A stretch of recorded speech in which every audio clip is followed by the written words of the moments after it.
Welcome to the podcast from Doug Ground Up Productions with hosts Lady Miz and Ray.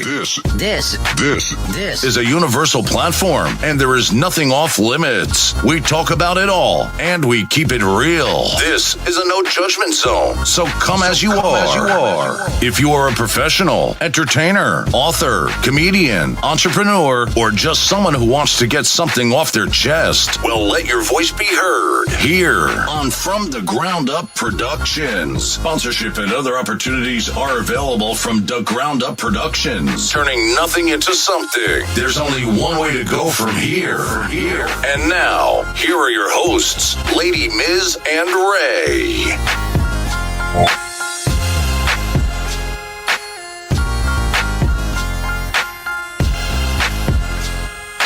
One, two, three.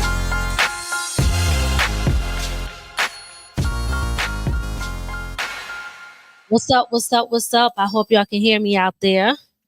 This is From the Ground Up Productions. You are tuned in to Lady Miz and Ray. It is about to go down. Y'all know what it is. Today we are basically going to be reviewing the presidential debate between Donald Trump and Kamala Harris. So listen, everybody have their own opinion, but you know, it is what it is. We're going to discuss the things that we know, how we feel, and have a great conversation. Ain't that right? Yeah, I don't think it's as great as it's going to get. Absolutely. Somebody going to be pissed off.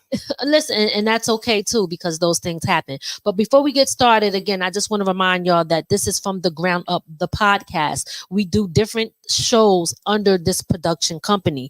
We do the Imperfect Marriage, where we talk about, obviously it's in the name, right? And we talk about marriage. We talk about our experience with being married and some of our challenges and things that we face. We also embrace our imperfections on that show. I also have a show called Talk Therapy where I teach different things. I'm talking about money. I'm talking about credit. I'm talking about issues that happen. So I say that conversation is the cure. So that's what Talk Therapy is about. That comes on every Tuesday. All right. So that's Talk Therapy Tuesdays. And the Imperfect Marriage comes on Monday. Big shout out to everybody who is tuning in. If you're tuning in now, please be sure to hit the like button wherever you're watching us from, and make sure you share this live. Big shout out to Town Mama. Thank you for always pulling up, showing love. We appreciate you. And I see Renee Cosby's in the building. Hey, Renee, I know you got some great things that you're going to be talking about, so I cannot wait to hear what you got to say, Renee. But before we get started, we're going to go to this short commercial break. We got to get that mic under control. That's driving me crazy. We're going to go to a short commercial break, and then we'll be right back, and we're going to get into it. And now, a word from our sponsors.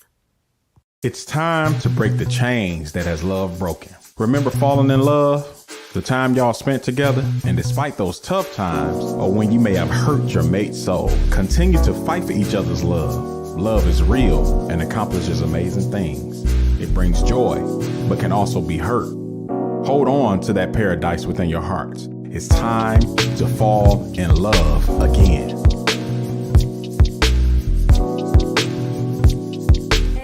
If you want to sponsor our show or place an ad on our podcast, please contact us at fromthegroundupproductions@gmail.com, or you could give us a call at 845-288-2989. Let's collab and reach our audience together.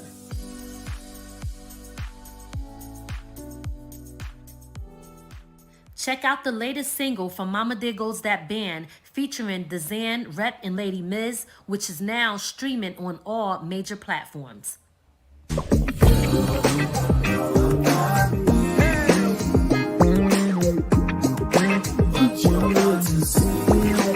Talk Therapy with Lady Miz is back. Get ready for a powerful session that heal your mind and boost your finances. I'll be sharing valuable insights and discuss real life topics where conversation is the cure. So tune in to Talk Therapy, coming soon here on From the Ground Up Productions. Man, Big Sticks coming in, letting y'all know October, the album is dropping, titled Hymn, Hymn, Humble Yet Musically Needed. My baby, my first solo album. Obviously, y'all have heard other tracks that I've been on with the Salvation Record family, my family. But this is my solo joint, you know. Hope y'all take the opportunity to listen to it. Appreciate it. God bless. And yeah, October, Hymn is dropping. All right, peace. Yes. So make sure you check them brothers out. They got some dope joints. That's Salvation Records. Go over there, purchase the song, purchase the album. They are doing amazing things. So big shout out to Big Sticks and Charles Stewart from Salvation Records. Big shout out to them.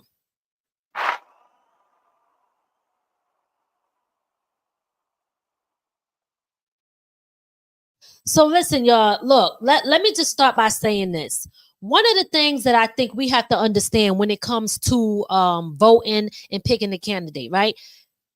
It's your right to pick whoever it is that you want. I'm going to tell you, for me, and I can only speak for myself, what I never like is that sometimes people think that you have to be in agreement with them. Like, I don't care who you voting for. And that's real talk. I'm not trying to be funny, but it could be private. Or, if you choose to do so. But if you choose somebody other than who I am picking, I'm okay with that, because you got to respect everybody's decision to vote. Remember, a lot of people be like, especially black people, our ancestors, they died for us to vote. Yeah, they died for us to vote. They also died for us to make a conscious vote. And we do not have to pick somebody strictly because they say they are black. Or you don't have to pick a racist. Like, listen, it's so many different things, right? But we're going to talk about the debate. But I just want to make it very clear with this conversation today that we are having. We want to, be yourself and put your comments in there, say how you feel. But we do ask that people be respectful, because at the end of the day, and I say that a lot, Lord help me stop saying that. I got to say it. I was about to say it again. It's your right. It is also your right not to vote. And I do believe that no vote is a vote, right? But if you want to execute that right not to do so, then so be it. Like, people be getting too caught up in their feelings, like, you got to agree with what I say because this is how I feel. No, you don't. And we're going to get into a lot of different things here. Big shout out to Lady Z over there from the West Coast. I see you, MC Lady Z. Lady Z, you got any new music out that you want to share with us? Because I ain't heard nothing from you in a minute, Mama. So let us know what's good. Tell Mama I said that ABC was, what is that, blatantly I can't say, okay, put it up there, yeah, bias against Trump. And she said, I don't like him, but fair is fair. So all right, let's come on and start this conversation. Let's first start, I guess, with what do you think, Ray, when it came to the debate last night? What do you think the key focuses were when what they were talking about? I'm talking about when we're talking about economics, we're talking about money, healthcare, immigration, climate change, foreign policies, all of that stuff. Which one would you like to start with first? Let's talk about economics. Okay. Shit, everybody's going through it right now. Big shout out to King Charlie Prince in the building. I see you. Everybody salute to the king pulling up. We see you, King Charlie Prince. I need a beat, King Charlie Prince. I'm about to put some work in. Good. Let me say this about the debate real quick. Okay. What I saw on stage was two kids arguing. That's what it looked like to me. I really don't feel like anybody who's looking at that debate and going, yeah, I think I found my candidate, is bugging. Okay. So you're not feeling either one of them at this point, is what you're saying? Well, Kamala Harris was never on my... Why is that? Why is Kamala not even on your list? I'm just curious to know. I'll start with this. Mm-hmm. We always look at the devil or the person we know and go, you know what? I don't like... I'll use Trump for an example. Let me just go there. Everybody doesn't like Trump. They think he's a racist and all of that. But I'd rather know who I'm dealing with than to vote for somebody who I don't know is going to do what they say. And that could be anybody. That's my point. But at least we know with Donald Trump what we getting. So, all right, before we get, because I asked the question, we ain't really touch it totally there. Right now, we're giving our opinions. Big shout out to Soraya Alexis on the check-in. What's up, Soraya, mama? Guys, make sure if you're tuning in right now, please share this live. That's how you help and support us when we are live, right? Because we do pre-recorded shows now, so it's not a lot of time where we get here and to really engage. Although our pre-recorded shows, we are in that comment section, so we could chop it up with you still there as well too. But I just had to put that out there.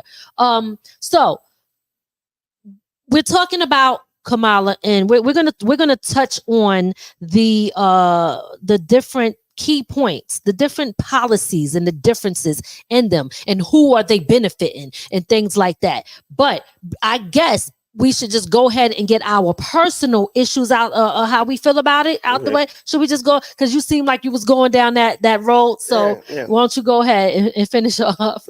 You kind of lost myself. I'm sorry. Okay, so what you were saying, let me help you out. My bad. You were saying that Kamala was not on your list, and I was trying to understand why. And I'm gonna speak for Black people, right? Mm-hmm. When we talk about crime, San Francisco was high in crime. Okay. Kamala Harris was putting people in jail at a record number. Talk about fixing crime. Some of those people went to jail that was innocent. And even though they knew they was innocent, she fought to keep them there. You know that they said that was not true? It is true. You think I'm bullshitting? Look up Jamal True Love. Okay. Oh, he you coming with receipts? Yeah. Okay, he said you look up Jamal True Love. He got arrested for a crime he didn't commit. And the worst of it, it was his best friend. He got arrested for killing his best friend. Come to find out, he spent maybe 4 to 5 years in jail. Even though they knew he was innocent. Wow. And when they found out he was innocent, they still fought to keep him there. He ended up getting out and suing and getting $13 million. You gotta be kidding me. Are you serious? I gave you a name. You don't have to believe me. Look it up. No. Yeah, most definitely. No. It's not that I don't believe. Like, I'm just saying, the reason that I said that is because what happens is, guys, in the media, on the radio, right, on television, you got all these different point of views, just like we're about to give you ours, right? Real talk. So you got all these different point of views, and you got things that people believe is true and things that people believe is not true. So I came across information that was saying, hey, Kamala did not really do this. She did put people in jail, but because they were, guilty. And she did fight for a lot of Black people to get out of jail. But again, it could be a narrative because that's the candidate that they pick. So of course they might be, I'm going to be honest, the person that I heard say that was Charlamagne from the Breakfast Club. He posted something on his Instagram with a whole long list of all the things that she did and didn't do to make her look like a better candidate versus Donald Trump, right? So when I seen that, I was like, maybe he's just putting out factual information, right? But then when he gave Donald Trump the donkey of the day today, and I listened to it, and I was like, this really seems like he already picked who he wanted. And I'm gonna tell you, but go ahead, because I don't want to, because I'm gonna get into mine when you're done. I'm gonna be honest. When it comes to the liberal media, they're gonna find every reason, just like the Republicans, the media like Fox News and all of them. When you got a media that's already biased, they're gonna pick out what's wrong. They're not gonna look for what's right. They're gonna always say that they're gonna find what's best about the candidate that they're running for or they're looking for. Okay. You're not, who wants to say, well, the guy I want to vote for did all of this wrong. Right. So I mean, we got to be honest. I don't, that lady is not good. And I'm gonna explain to you why. I'm gonna say one thing about the debate. Donald Trump told the truth about one thing, and Kamala Harris couldn't even answer it, couldn't even respond to it. When you making a lot of promises, these presidents make a lot of promises on what they're gonna do about the economics and foreign policy and all of that. They need Congress to help them. They need Congress to help pass the laws, and they gotta sign it. If Congress don't do it, all those promises they making is not gonna happen. Let me step in for a hot minute. Before I say what I gotta say, let me just first read Renee's comment. She said, and guys, I will read your comments as they come across the screen if you're giving like detailed things. She said the TV has an agenda especially ABC last night. Okay. Now, let me say this. I forgot what I was going to say about the Charlemagne thing. I forgot where I was going with it, but I will say your last statement. What did you just say? I'm sorry about that because I'm reading that. I'll be like all over the place. Wait, about the Congress? Oh yes. Mm-hmm. Let me just reply to that real quick, and we'll get to King Charlie Prince thing in a minute. Here's the thing. You're saying that, right? But here's why, and I'm gonna tell y'all why I feel. One of the things I do like about Donald Trump, because, you know, even when Obama was in office, everybody was, you know, we understood that, okay, he has to be everybody's president, which he should be as Americans, no matter what color you are. If you're an American, he is your president, right? So we were saying, oh, we want, you know, presidents are puppets. You know, they're controlled people. They can't do the things that you think they could do. There's really somebody behind the scene that's handling and doing all, you know, making all the rules and stuff. And they got to get approval. But when Donald Trump, see, this is why I'm trying to tell you, got to pay attention. When Donald Trump was president, he went against a lot of that stuff and did what the hell he wanted to do. He showed you, if you really want to do it, you can do it. You don't really have to listen to them. He showed you and executed the power that he felt he had. And that's why I believe that they didn't like him and they don't like him, because he did represent somebody that was strong-headed and showing people, if you really, really, really want to do something, you could do it. You ain't got to listen to them. Okay, let me show you. And he did that. So when we talk about Congress and they got to sign it, I'm saying, yo, is it really 100% true? Not really. Why was he able to do it then? It all depends on what he's doing. You know, he can make an executive order, but when you're talking about changing the economy, you're talking about foreign policy, you can't do that without Congress. You know, and when you hear all of these candidates, and I'm not just going to say Kamala Harris, every single candidate gets up there and says, there's a promise. This is what I'm going to try to do. Right. And why do you think they use all of that, but nothing ever happens? I don't know. Congress. I don't know. If they don't like it, you know, think about it. When you use Obama, they didn't like Obama. So a lot of the stuff he wanted to do went through hell to get passed. Let's read King Charlie Prince comment, and then we're going to tap into, let's start talking about this debate. I can't see it from here. Oh shit, you can't. No, let me see. It says you may think it's for you. Who is for you? Who's in cahoots with you? Oh, yo. All right, let me see if I can see it. Okay. Yeah, I think he meant May because it says my. Okay, there you go. Okay, that's a little bit better. We just can't see. Okay, you may think I think he meant is for you.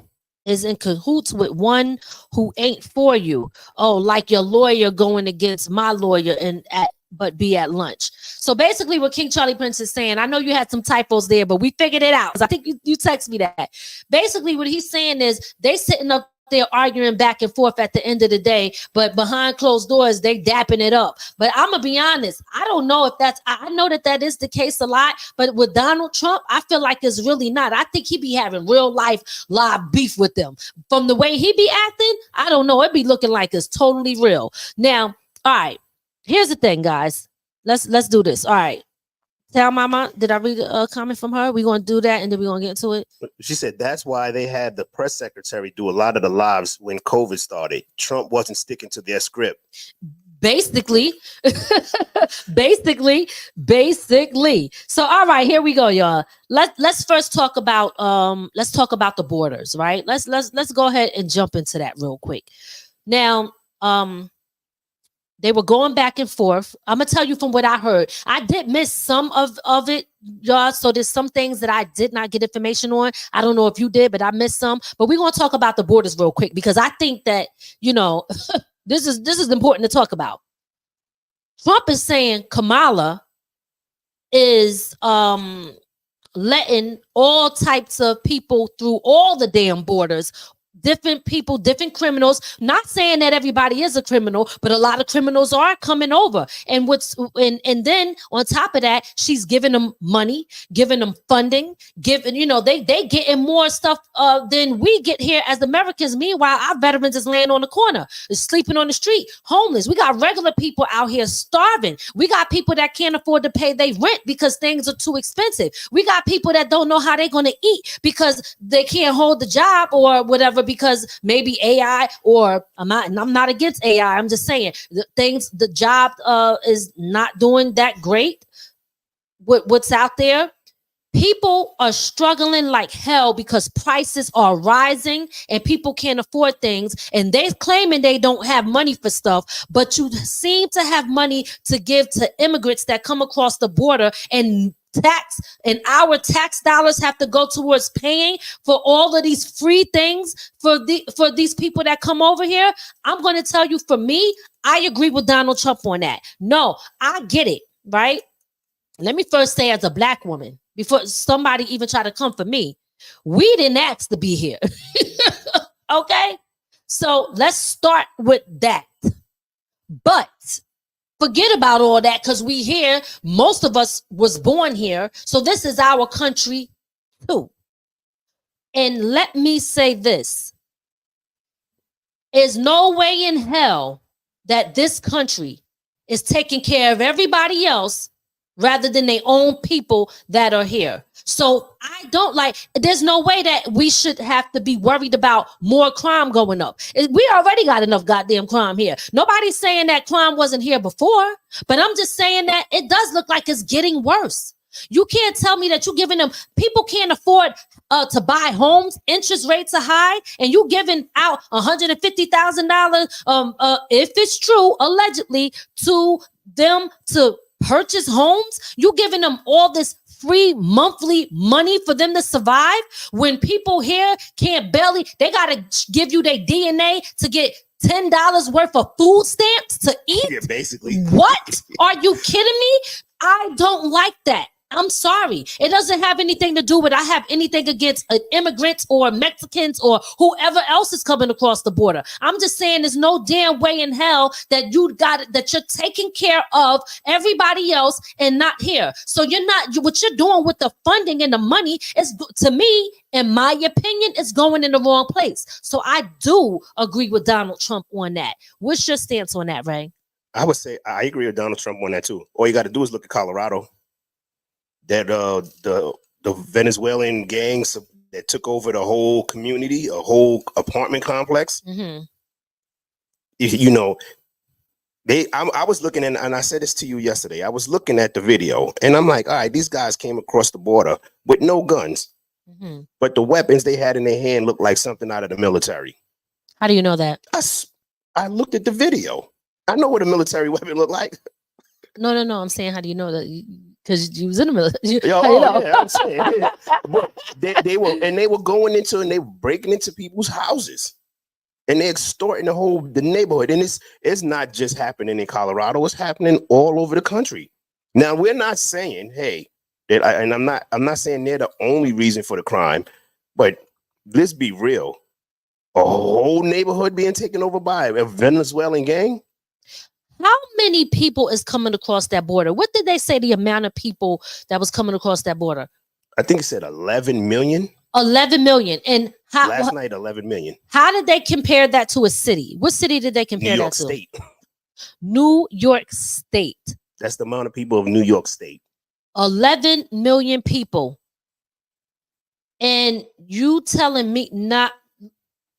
Okay, listen, y'all. Let's read some of these comments. Oh, okay. Where we want to start at? Renee at the top here said, Obama did nothing for us, but what I understand, the VP was the final decision during the votes in Senate and Congress. Yep, that's true. She also said... no, this is Renee. Renee, yeah. Mm-hmm. Oh, sorry. She was the border czar, I'm sorry. She did this, like Orange said, they found all of this money for them, but they didn't have money to give us. Yep. Yes, exactly. She said it's more than 21 million. Oh, wow. Okay, here's the thing. Let me just say this. And again, I'm gonna just say, because this needs to be said. The first thing I'm gonna say is, I'm trying to find the right wording, right? I'm really trying to say this in a nice way. But sometimes I don't, like, when I sugarcoat it, my message don't come out right. It just don't come out right, you know? So I'm just going to say it the best way that I know how. A lot of times, here's what happened to me one time. I took my son to the doctor, and the doctor is the black lady. When I walked in, you know, we talked for a little bit, and one of the things that she looked at me and she was like, we got some great news. We got great news because Biden had dropped out and Kamala had stepped up. And at first I was like, great news. I was like, shit, we just got here. What was she talking about? You know, I don't know. Like, you know, you ain't take no blood test. He ain't got COVID. You ain't taking, he ain't got the flu. I couldn't understand what she was talking about. And then she was like, you know, and then I'm like, oh, I just said, oh, because let me say this. The first thing, and this is proof that majority of us, especially black people, are so quick to assume that because you're black, that you are voting Democrat. Okay? Like you don't even think for yourself at all, or look at both candidates and see what they have to offer, like other groups of people out there do. And they don't give a damn what the color is and what side they're on. They have meetings behind closed doors and say, how are you going to help us as a group of people? Okay. And they go with that, like Ice Cube was trying to tell us to do. But the first thing that people think is, oh, because you're black, you got to be a Democrat, because there's no way that you could be thinking and voting for the other guy, because you know that he's clearly a racist and he brought out all these racist people and blah, blah, blah, and all of this other stuff. Let me say this. Do I believe that Donald Trump is a racist? I believe that he has racism in him. I think that they all do. Ain't none of them getting out of that. But let me be totally honest with y'all. Damn, I don't even want to say the American way. Most the American way. But it ain't just in America where racism exists. No. It's all over the goddamn world. But let me tell y'all something. That's not going to move me no more. And let me explain why. Because racism is everywhere. Racism is in Republicans. Racism is with the Democrats. Racism is with with white people, and black people are prejudiced. Realize I used a different word. I didn't say racism because it's black people can't be racist in a sense. That's what they say, because they don't have they can't what's the best way to put it? They can't control you or with finances and certain things that they cannot do. Certain things that they're unable to do. And I know I'm probably not explaining that as clear as I could, but I'm just saying that there's a difference. Y'all can look it up yourself. But black people could be prejudiced, and black people have adopted racist ways of thinking amongst each other. This is why we have colorism, light skin, dark skin issues, right? This is why we got problems with each other when it comes to certain things. So when you use that as a reason why I should or shouldn't be voting for someone, it's not enough for me anymore. Because at the end of the day, when I look at the other side, they feel the same way too. Kamala came out of her mouth and said, I'm not doing nothing strictly for black people. And I haven't heard Donald Trump say it either. Okay? All right? But the point is nobody does. But guys, that's the problem here. The problem is we go back and forth and automatically assume, oh, look at this person. How are you black? How are you black? And you're not voting for Kamala Harris, or you're not voting Democrat. You must be a house nigga, right? You must be a slave type of way of thinking. Why can't you be a critical thinker and look at both sides and say, let me see what they're offering that means something to me? Like, for example, I say close them damn borders and get them people out of here that are freaking criminals. I'm not saying to get innocent people or kids, that people that might need help. I'm saying that, If you got criminals coming over here and when you want our tax dollars to support them, they need to get the hell up out of here. Kamala tried to say last night on the debate that what did she say? She was like Donald Trump. She started bringing up all this stuff that he did in the past. Well, let me tell you how I feel about that. We know that this is true. Donald Trump did have issues with renting to black people in his apartment complex. He did say stuff about those 5 boys. Was it in Central Park? Yep. Central Park 5. He damn sure did. See, we're not ignoring this, right? See, people want us to ignore Kamala Harris. They want to, but acknowledge that. We acknowledge it. Well, I'm gonna say me because we also have different views. We on certain things. We acknowledge that, right? But has he not done things for black people too? He has. Has he not pardoned certain people, get people out of jail, do things that we was expecting other presidents to do? He has, right? My point is, I'm looking at what the hell is he planning on doing for us as a people and us as Americans? The policies, which neither one of them got into too much yesterday. That's the type of stuff that I'm talking about. What's your take on it? I'm gonna say this, look, and I'm gonna speak because until recently I used to vote Democrat every now, depending on what it was. Can I shout them out real quick? Mm-hmm. I'm sorry, just real quick. I apologize. I'm so sorry. I'm not trying to be rude. I'm sorry. Let me just shout out Eye Smiles on the check-in. Big shout out to Eye Smiles and big shout out to Tanya over there on the check-in. I see y'all. I'm not sure who else is there, but my bad. I was talking, so I didn't see. Go ahead. Where was I? I'm gonna say this. Mm-hmm. Anybody who continues to vote Democrat, anybody who lives in the Democratic area, I'm gonna say this: New York City, Chicago, Philadelphia, LA, right? Mm-hmm. Just to name a few.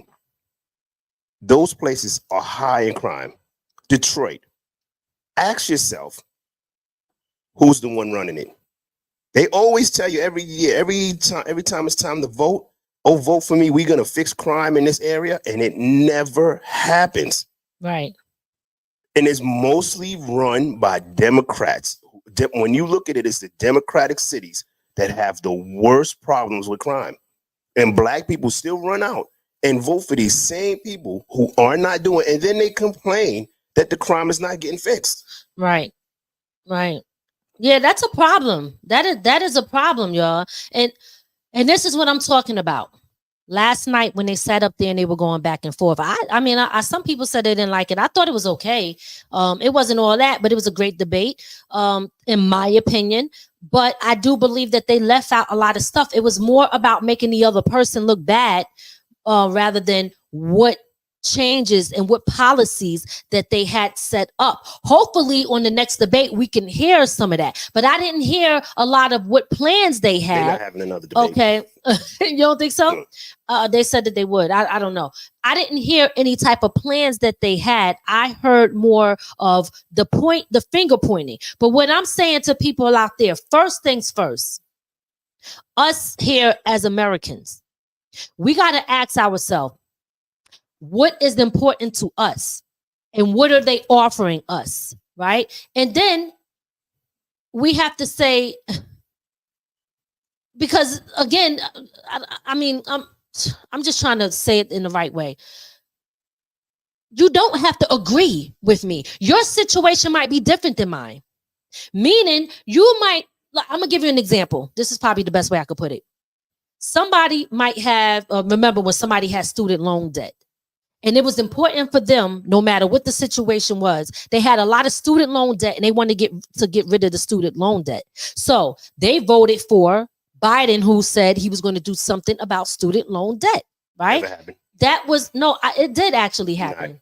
Not at the scale that they talk. Maybe not at the scale, but it did happen. I know some people benefited from it. But what I'm saying is, I can understand why the person would say, hey, this is the person that I'm voting for, because what they're saying that they're going to do is going to impact me and benefit me personally. And this means something to me. Remember, when you're voting for somebody, you got to vote because what they're saying means something to you. What they're planning on doing means something to you. Not because somebody told you that that you was black and you needed to vote Democrat, or because he's orange and he's a racist that you shouldn't be voting for him. Because damn, both of them are they racist on both sides. Okay, they racist on both sides. Let me. Okay. Look, Tanya says, she said, what has the Republicans done for the high crime cities? That's true. Wait. Oh, okay. I answered that already. Oh, you did? Let's hear it. When we talk about the high crime cities, Republicans are not the ones in control. And I'll give you an example. I grew up in the 80s and 90s during the crack epidemic. Mm-hmm. It was close to 4,000 people a year getting shot and killed. We're not talking about the drug overdoses, none of that. Shot and killed. We had a black Democratic mayor that just let it go. We finally got a Republican mayor, Giuliani. Even though I do not like him, I didn't like none of his policies. He did what he was supposed to do to lower the crime in New York City. Okay. You know, the first thing, and I remember seeing it. Anybody who grew up in New York City then remember state troopers walking around the Bronx, and where New York City police were not, you know? Right. So I'm not saying that they're perfect, but I just want you to think, if you continually look at these high crime areas, it is the Democrats who keep lying to us every term that what they're gonna do to fix crime, and it never happens. Right. And then they send out their thoughts and prayers for your kid when you're burying them. That's deep. That's deep. You know, empty promises. And that's what I'm talking about. On both sides. Yeah, it is. On both sides. Empty freaking promises. Last night debate, like I said, I don't feel that they were addressing too much of anything. We, you know, when we talk about the high rise in interest rates and, you know, in homes, the economy is doing horrible. Now, I'm going to tell you, I didn't vote for Donald Trump. I have not voted for him, but this time around, I was planning on voting for him. I feel that there's some pros and cons with him. Now, the pros is what I did like about him was that he was tough. Like, we can't have a weak president. We can't have we have to have a president where other people are scared. They know not to mess with us. I feel when he was in the White House, people knew to stay in their place, and they did not play because they ain't know what the hell he was going to do. All right. I like that. Okay. That's me. I also like the fact that he is about, you know, he's a money man, right? Meaning to me, I felt he was good with the economy. I felt he was good. Like where we are right now is crazy. We are suffering. And I don't think, and listen, somebody might be like, oh, y'all not suffering, you living good. I'm not talking about selfishly us in this house. I'm talking about us as Americans in this country, what is going on. When I see my kids, you know, and their generation and younger people after me that's looking to purchase a home or to get things, and before it was tangible, now it's like, oh shit, will I ever be able to get it? Because these prices are ridiculous, and it's not like they raised the pay enough that you can afford it. It don't equal out. Okay, the pay rate does not equal out for us here. So it's not matching up. The math ain't mathing, y'all. So it don't make no damn sense. So when we talk about the economy, I didn't really hear them say too much about how they was going to fix that. What does that mean for everybody? What does that mean for interest rates? When you can get a house, but you paying so much in interest, and where the hell is that money going? What are they doing with our funds? I'll tell you what they doing. They giving it to the damn immigrants. That's why I say close the borders. I'm sorry. I don't care how. Listen, close them shits and get them out of here. I don't give a damn. When I say, you know, close the borders sounds extreme, right? Yes. What we saying is you got to limit the amount of people coming in. And it's one thing to allow them to come in. But I mean, I remember back during the early spring, these people were complaining in New York City. You got a $500 a night hotel room, and you're complaining that it's not enough. Man, listen. You know, I mean, Look, we're gonna get to your comments. Go ahead, babe. There's one thing about Donald Trump that I do like. We sending all this money to other countries to fight their war. Mm-hmm. To me, I agree with him. You know, a lot of people, if you've never been in the military, you don't understand it. But why are we paying for somebody else's war? Why are we fighting somebody else's fight? Why are we giving billions of dollars to somebody else for war, but we don't have money for our own people when they really need it? That's a good damn question. I'm telling you, we need to pull up to these damn debates and rallies, y'all, because I got a lot of freaking questions that they both will probably be dodging. Big shout out to my homegirl Yolanda on the check-in. I seen LJ on the check-in from Mama There Goes That Band. Big shout out to LJ. Y'all know we got a song out called You Don't Know About Me. It's streaming on all platforms. Make sure y'all go check that out. We're gonna get into some of y'all comments. And then we're going to get back to talking about this debate. Well, I mean, we're still talking about the debate. Y'all comments on the debate. Let me read Yolanda. She said, I feel he called the execution after they admitted they were guilty, not while they were innocent. Regarding him renting to black people is misleading. He rented to Oprah and other blacks with money. When people understand and scratch the surface of the HUD laws, having a personal opinion can be considered discrimination. Yep. A mere suggestion. So do he practice some discriminations regarding renting? Yes, but I do not feel race played a part more than it was class. He could have done much better. Big shout. You know what, Yolanda? I'm so glad that she came on here and said that. First of all, Yolanda's a real estate agent, so she do understand how real estate works, right? That's number one before anybody try to question that.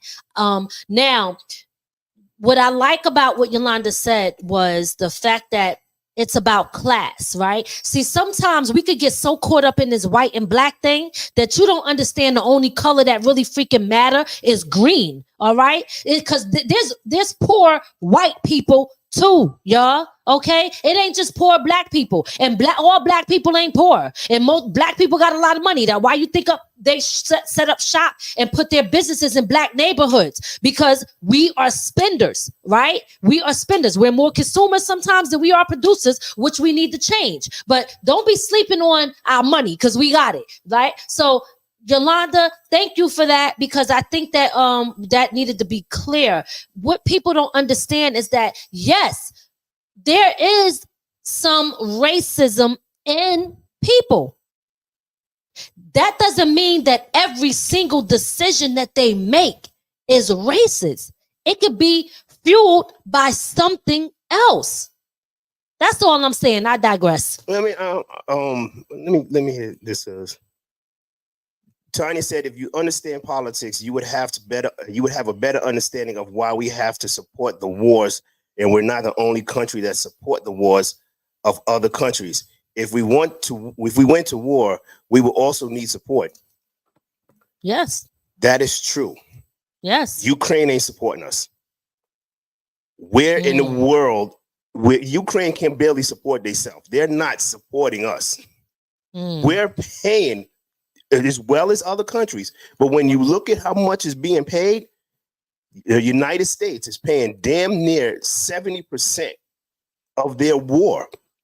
And not for nothing, when Donald Trump said it, but when he was president, he was like, no, I'm not going to give them money. I honestly believe if we should not have to pay for our friends. If we need support, we've been supporting this world for God knows how long. But whenever everybody calls on it, it comes out of the American people's pocket. And then who can, let's just ask yourself, who can America call if we don't have it? Did y'all hear that?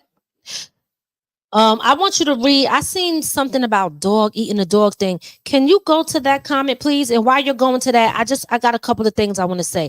First of all, I want to tell everybody we are live on more than one platform. But we are able to see when you post something, all of the comments show up in one spot. So, it tells us where you're coming from. Okay, because some people are on YouTube, some people are on Facebook, so you're in different places. Are we on Instagram, or we didn't do Instagram today? So we just did YouTube and Facebook and Twitch, or we didn't do? Yeah, Twitch. Okay. Yeah, your Twitch. Okay, so we're on 3 different platforms right now, guys. We don't know. As well as our own. Yes, as well as our own. So make sure, I'm just letting y'all know. I want to also remind you to please hit the like button if you are tuned in right now. Make sure you share this live. Also, share it on your social media. And guys, I just put a link in the chat box. If you want to come on here and have your voice heard, you can click on that link. It's a StreamYard link, and you could click on it and you could come on, and we will bring you on here so that you could speak your piece if you want to be seen and heard on camera. The link is there. Did the link come up, babe? Because I see it here, but I don't see. No, it didn't come up. Okay, maybe it's behind because I see it. Yeah, so let's go. Yolanda was the one that said that. Okay, yeah, so let's read read that comment. Yolanda said it's the way he talks. He said eating dogs. They ate sacrificing and eating those damn ducks. wait, what? I personally go to Springfield, and it has been I can't even say it has been a haven for immigrants for years, mostly Somalians. It's happened in New York too. Wait, it's the way he talks. Yeah. He says eating dogs. They're sacrificing animals. Oh, okay. You know what, Yolanda? You want to know what's so funny? Don't move either, because I want to go to Al J's comment also above here. But let me address what Yolanda just said. It's so funny that because I do it, right? Sometimes when I look back at the show that we have, or even if it's one that I've pre-recorded and put out, and I realize, oh, when I said that, I said it the wrong way. Like sometimes when you're talking, you might slip up and say the wrong word or something like that, and people will hold that against you and use that and be like, look, you know, but in conversation, sometimes we make mistakes with our wording, with certain things we say. We make mistakes in conversation, right? Trump makes a lot. Yeah. He damn sure do make a lot. So does Kamala. Because she, you know, they're both pointing out those things on both sides. But I just wanted to say that comment, you know, him talking about the eating the dogs and stuff like that. I wasn't following that as much, but I did hear about it. I don't know, you know, if it's true or not, but I do know people do sacrifice animals and stuff like that. It's happening in the city a lot. Yeah, I'm gonna say this about both of them, right? Uh-huh. If they both slipping up their words, yeah, that happens, right? Right. But nobody should have to figure out what you're thinking, especially if you're asking us to run the country. Yeah, but I'm gonna say this: we're dealing with human beings, and that's what y'all got to understand. They're not God; they're regular people running for president. You can run for president, okay? So when we look, what are we looking for? Perfection out of these people? No, what that? Then you're failing yourself, because that's never gonna freaking happen. Now let me just go to Al J from Mama There Goes That Band. He said, Donald J. Trump didn't build that economy. He inherited that from the previous administration. Okay? That's true.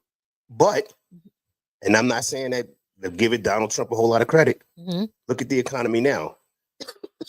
Joe Biden inherited an economy that was still working when he got into office. True. You know, since we're talking about inheritance, right? Let me say this, guys. Kamala yesterday, and I really want to point this out because I think it's so important. Yesterday, she pointed out in the debate that Donald Trump is like, he doesn't have a connection with the working class American people because he got passed down money from his father and stuff like that. People love to talk about Donald Trump not working his way up from the ground up. Y'all know what it is, okay? Not working his way from the ground up, not getting it out the mud, right? All of that, whatever you want to call it. But I'm gonna say this. At first, I was like, yeah, Donald Trump don't know what it's like. But let me tell you something. Even if you ain't got kids, but I want y'all parents to hear me and hear me clearly. If you got kids, we talk about generational wealth all the time. We always say we're trying to put ourselves in a position so that we can pass stuff down to our kids. So what if he got shit passed down to him? So what?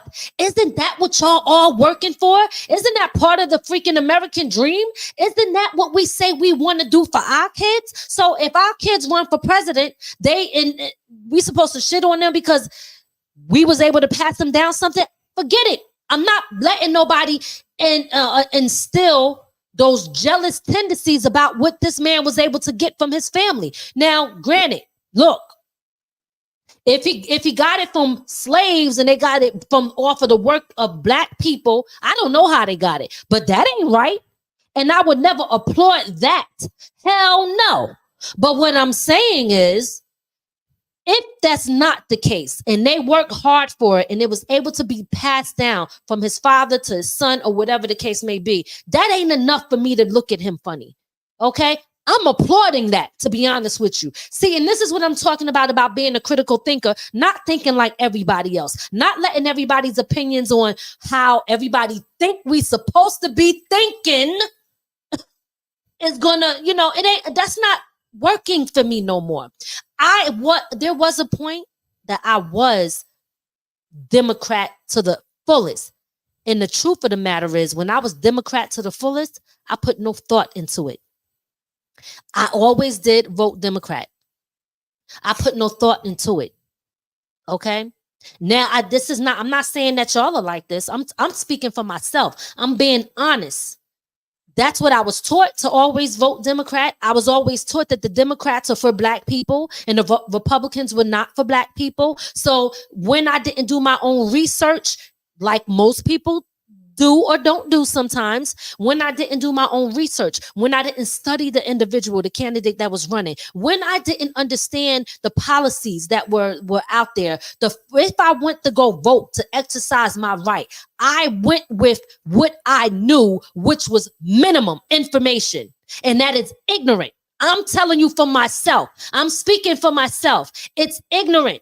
Because you're just voting based off of what somebody told you to do, because the narrative that they put out there when it comes to Democrats. Democrats are not always for black people all the time. I'm sorry. That's just a fact. Please stop. It's not true. We have to freaking wake up. We have to wake up and stop looking at, this is where we're supposed to be. Because you know what they look at us and say? They're not even going to think. All we gotta do is just let them know this small little things. Go on Hot 97 and the Breakfast Club and a few other things. Put some hot sauce in my bag and come out with sexy red and act like I understand, because all they know is entertainment anyway. These niggas don't know nothing else but entertainment and partying and this and that. So this is what we gonna do for them, because that's all they understand. And once they having a good old time and just kicking it up, we gonna then take over and do what the hell we always do, which is nothing for the people.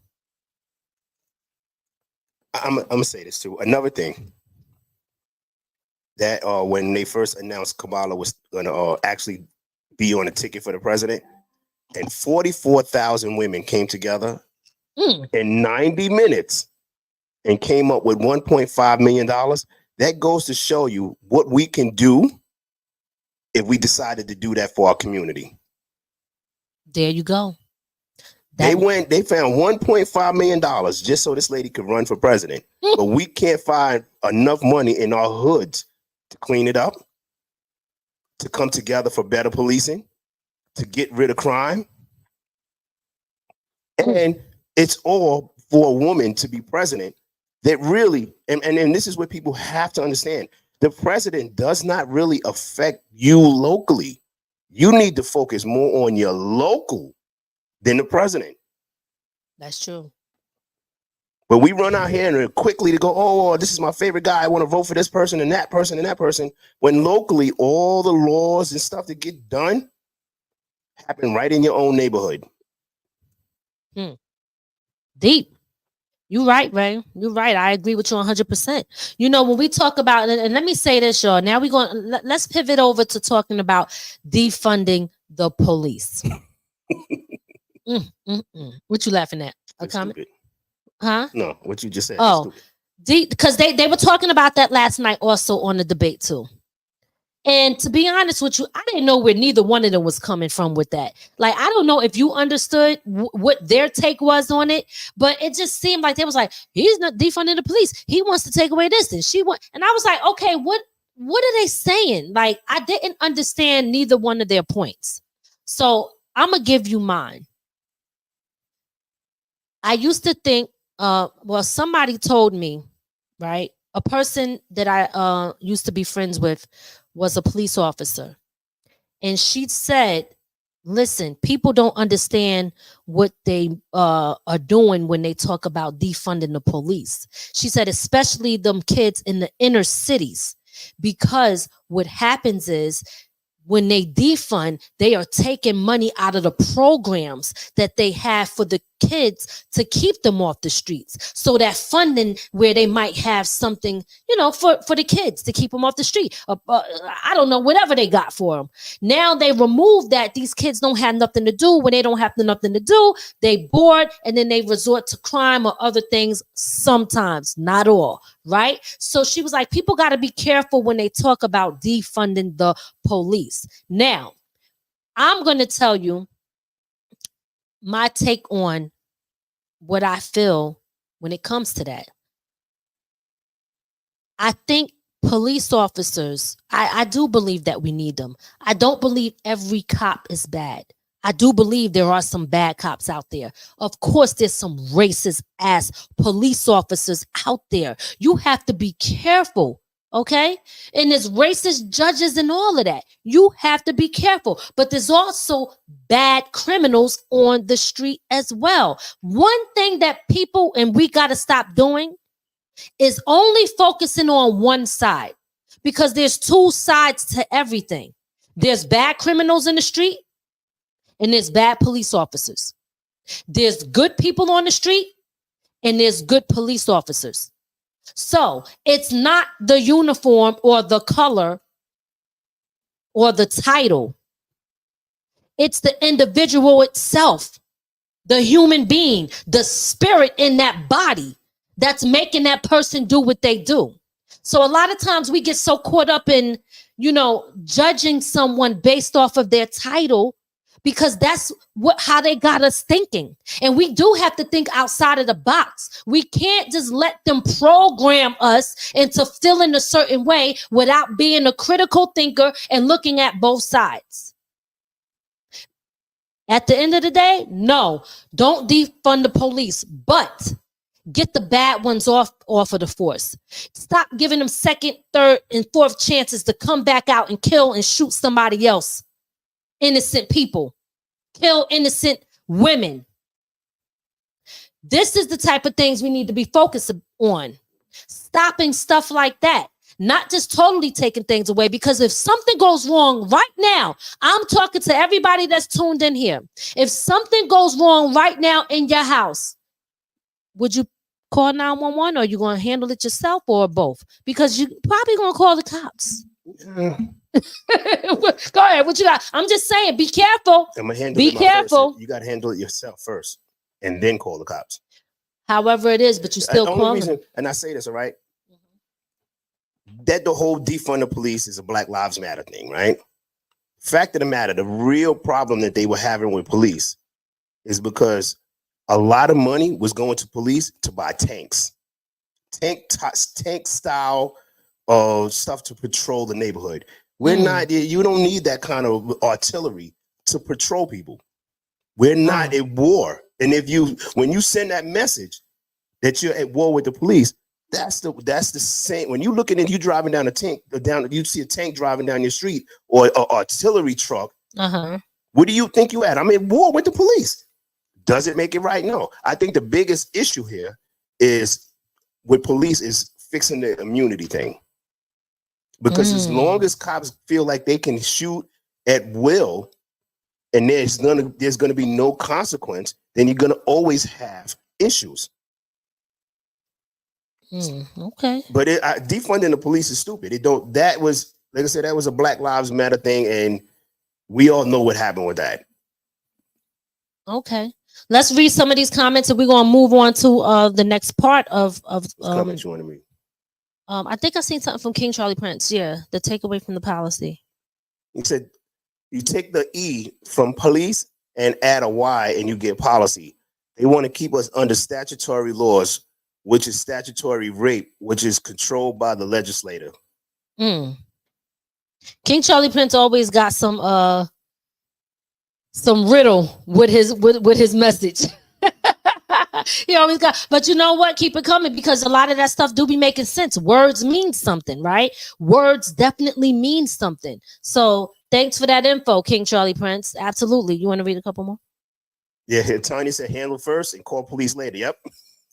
Basically. Because let's be honest. What are police? Are they really ever around when you need them?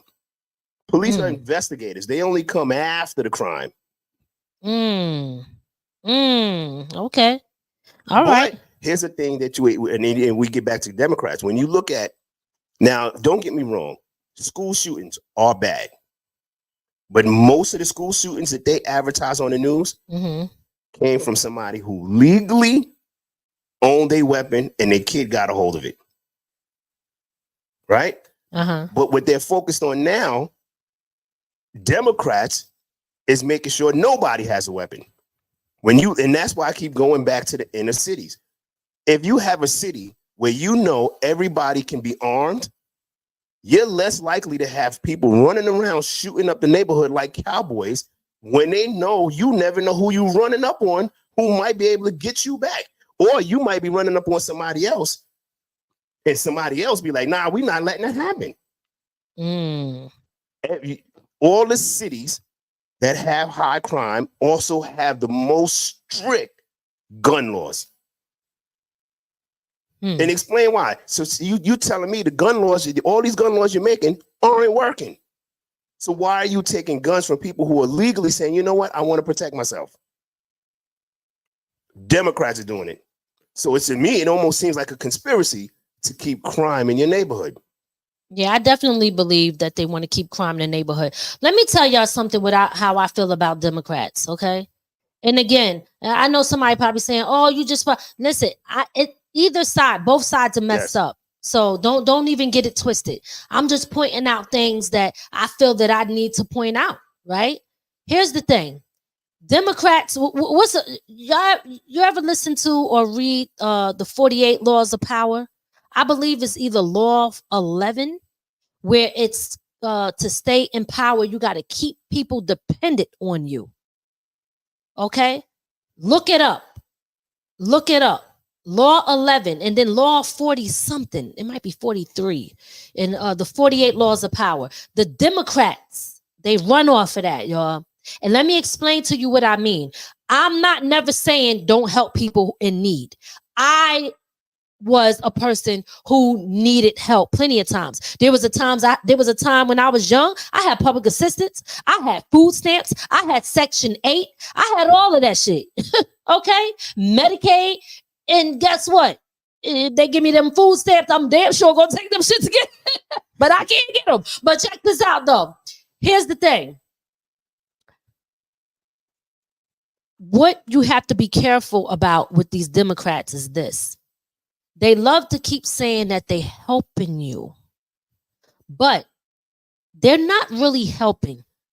Think about if you were helping somebody that came to you and said, "Hey, listen, I'm really trying to get on my feet right now. You know what I'm saying? Can I come stay with you for a little while until I get myself together?"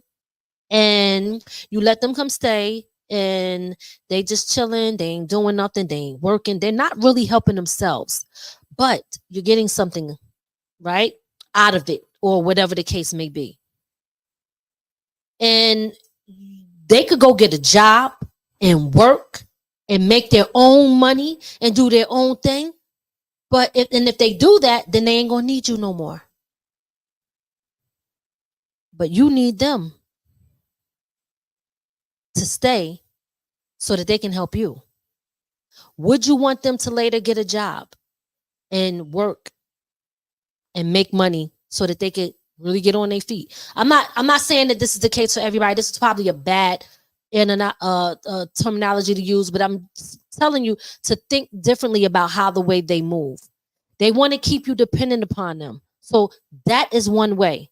If they tell you you don't ever have to, if you got Social Security or Section 8, or if you get food stamps, you can only make this amount if you want to keep getting these free things. You can only make but so much. The minute you go over by $1, they're going to kick your ass off and tell you you can't get no more services here. There's a reason they want you stuck. There's a reason that they want you stuck. Because if you're stuck and you always need them, then you always got to depend on them. But if you become self-sufficient and you don't need them, they don't have no more power over you. All I'm saying is these Democrats, they move different and they got an agenda.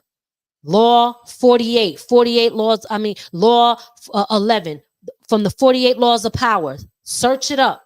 Tell me what it says. And you tell me they ain't using that. They are. And what are people going to say? Well, this is helping me. Of course, yeah, shit, it helped me. It helped me. Mm-hmm. Let me answer Tanya. Tanya said, Ray, they're not trying to take guns off the street. They're trying to keep them out of the hands of killers and the mentally disturbed. I can agree with that for only a slight bit, because that they're not going after the killers and the mentally disturbed. They're going after regular people. They're making it harder for regular people.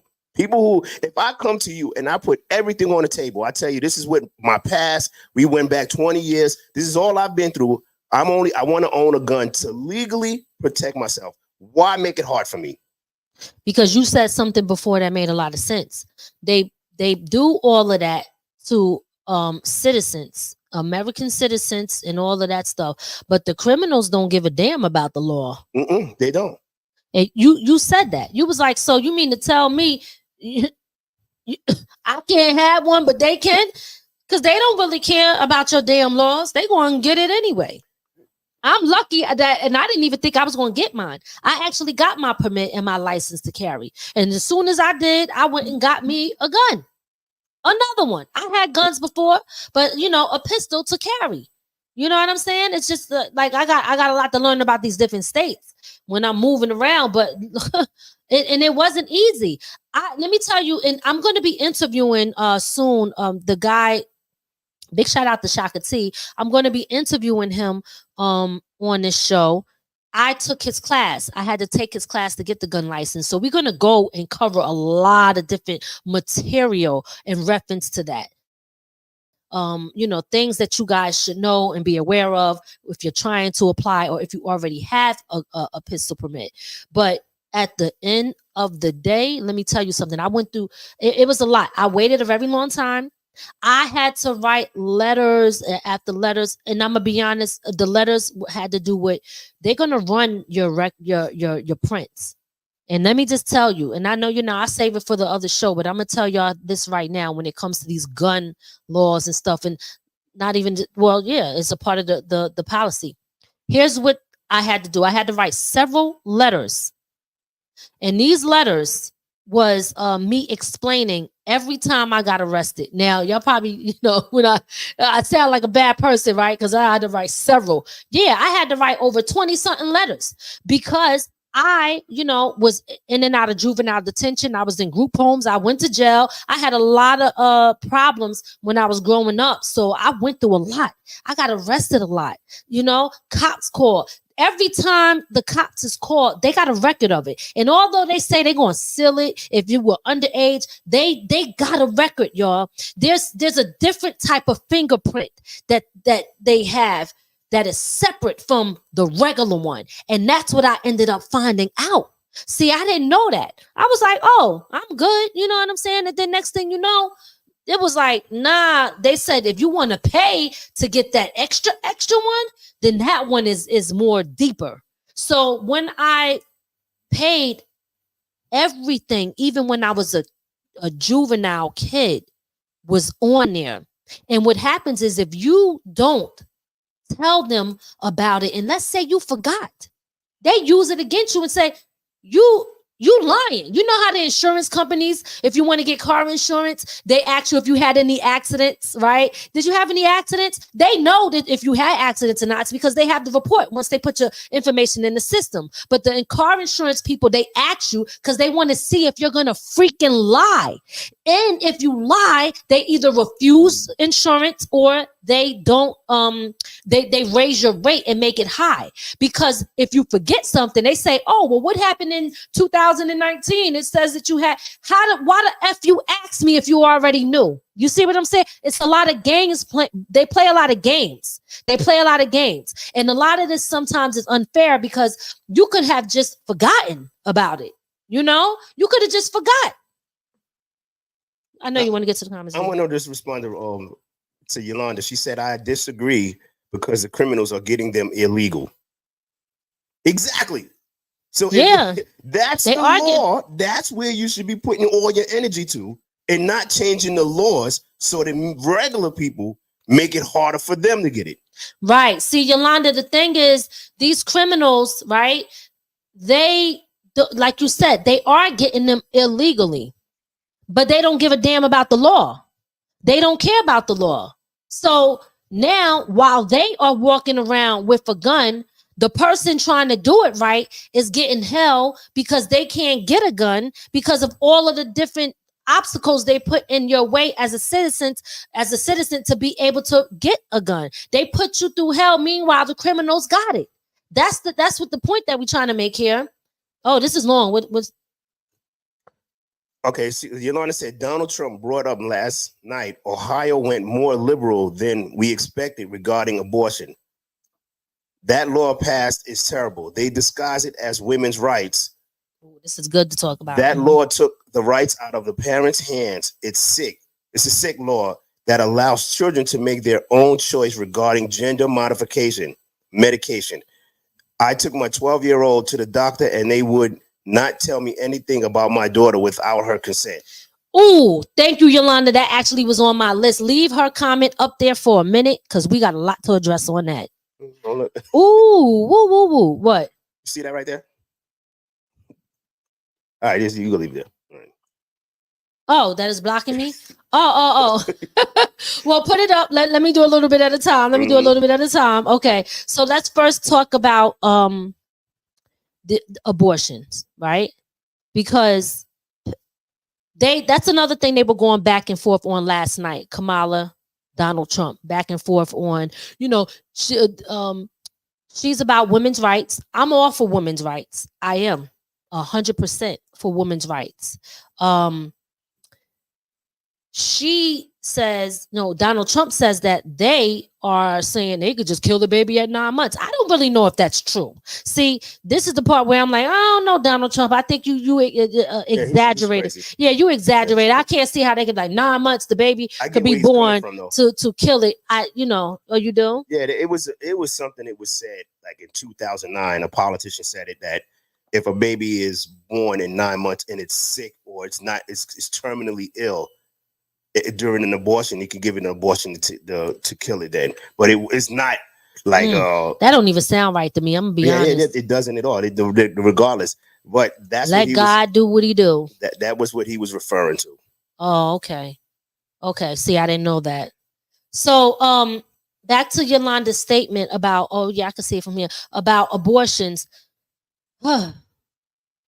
Women's rights, you can't take that away from us. I ain't with that. That's where, I look at Kamala like, okay, I respect that. I like that about her, the women's rights. You know what I'm saying? But I'm gonna be honest with y'all, and this is where I struggle because I don't really like abortion.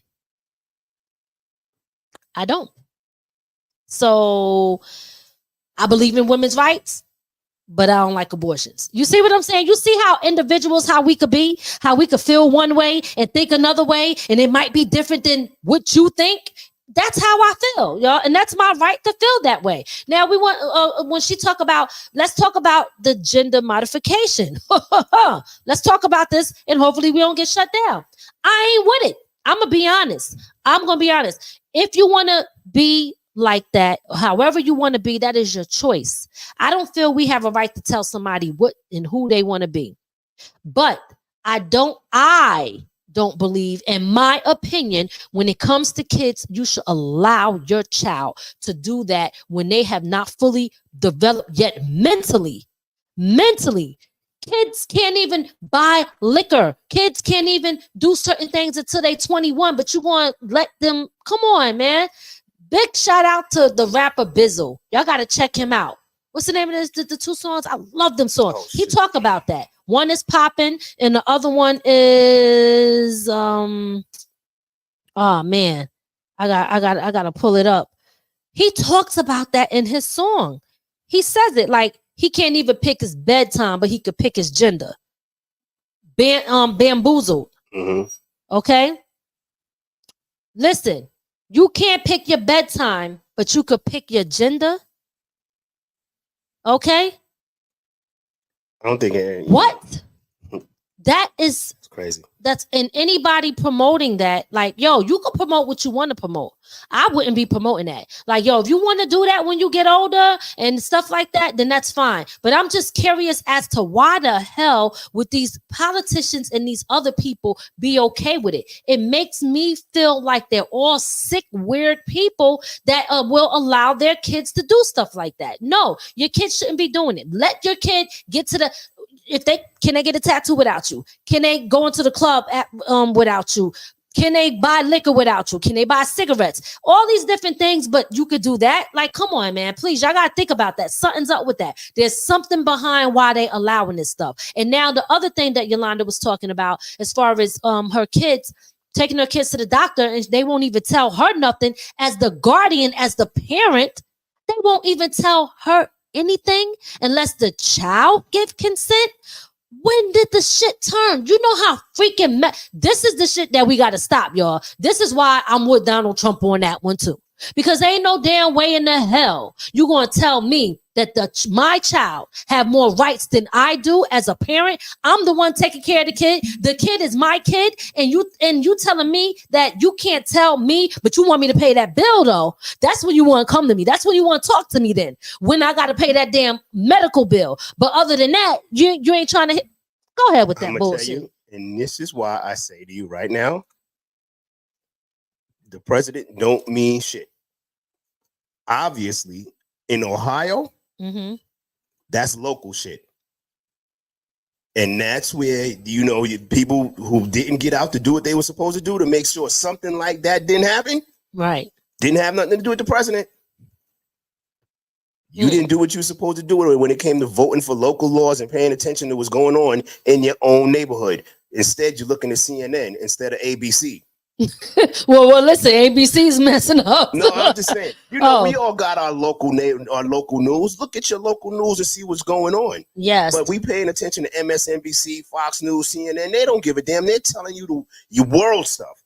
Right. But meanwhile, you missing out what's going on right outside your door. Yes, that's true. That's so damn true. Shit is crazy, y'all. Before I get into this next part of the, because I want to talk about social injustice and stuff like that, and some race-related things. Put in the comment, if you tuned in right now, you don't have to answer if you feel that you don't want to share with us, but tell us, are you voting for Donald Trump? Are you more for Trump, or are you more for Kamala? Right? Or do you not like neither one of them and you ain't voting at all? Put it in the comment. Who are you guys going for? And if you want to even explain why you doing that, then put something in there to help us understand why. Okay.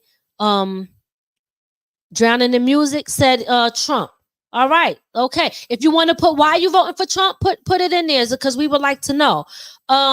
I'm gonna tell y'all, I'm more leaning towards Trump than I am Kamala. Like, I don't know about her. She doesn't see. Let me explain to you why. I think they both got shit with them, but I do like Trump better than I like her. I'm just being honest. Oh boy, the black women are gonna be coming for you. I listen, and that's the problem I have. That's my right. Like, if somebody put in here that they voted for Kamala, I'm not gonna be mad at you. That's your right. Vote for who you want.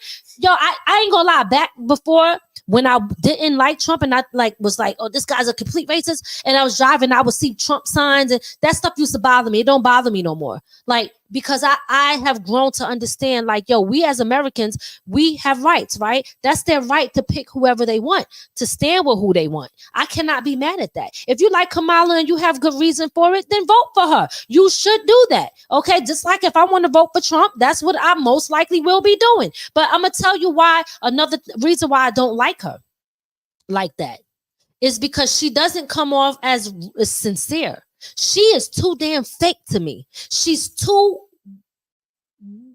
well put together purposely. You know what I'm saying? Like, so careful with her words. And she, to me, does not connect with the people at all. She just practice her lines and say the right thing to appeal to the people. Now, do they all do that? Of course they do. But here's why I kind of like Trump.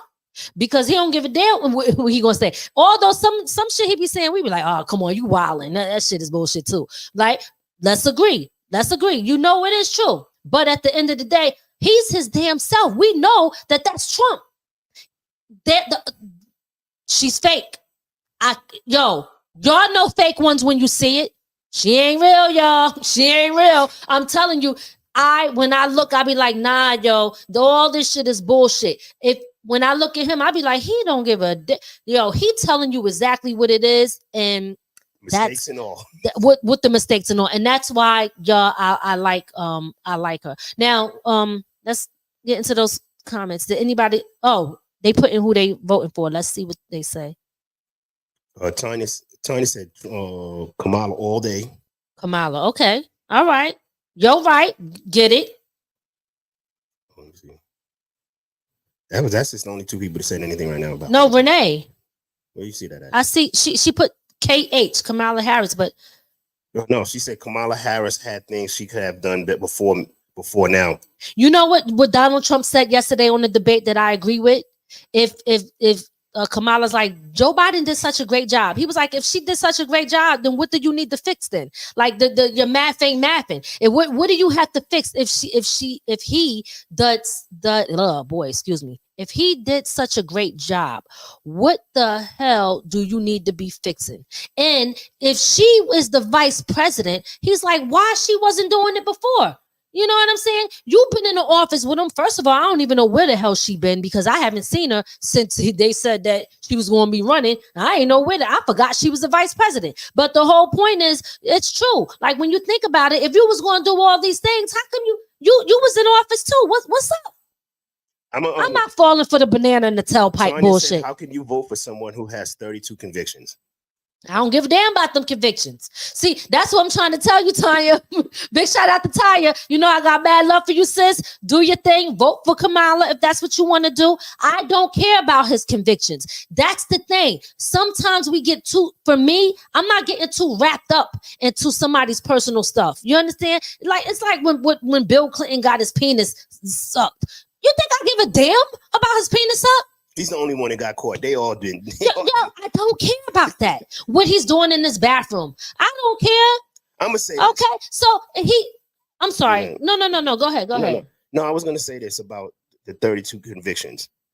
When you look at Donald Trump, you can't tell me. Like I said, I'm not a big fan of overly Trumpster guy, but you can't tell me, when you look at all the presidents down the line who've all committed crimes while in office, they're all going after Donald Trump all over the country. Yeah, something is up. That he in some aspects of it, it is a political assassination. They're not going after him for no other reason but to make sure because he had a really good chance of winning again. So how do you stop that man? By putting all of these things, keep him, getting him arrested, get him convicted, get him all of these things so that he does not win. Or it makes it hard for win. So it looks at people who vote for them and look who you voted for. You voted for the rapist.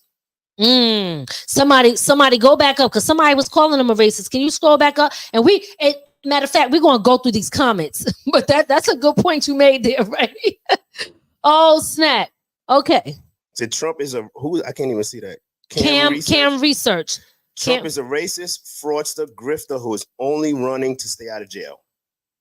Hey. Listen, look, if that's how you feel, then that's how you feel. Big shout out to you. Look, is he a rapist? Did he go to jail for rape? Did he get convicted for rape? That doesn't mean he's not a rapist. It don't, but I don't know. I mean, something like, I don't know. It's like Puffy. Why he's still out? Like, there's a lot of shit going on that be raising my eyebrows. I be like, I ain't going to be believing everything y'all put in front of me. But hey, if he's running just to stay out of jail, I don't know, because can't the president go to jail? Well, not when he's in office. Oh, when he's in office, he can't go to jail? Immune. Oh. Hey, I don't know. Can research, maybe not. But I will tell you this: everything that he's talking about so far, closing the borders and helping us in an economical way, stopping the things when it comes to the kids and for the gender changes and stuff like that, the money issues, the interest rates, all of those things mean something to me. So that's why I'm looking more in his direction. So let's go to what did everybody else? I'm sorry, after, because I know it's a lot.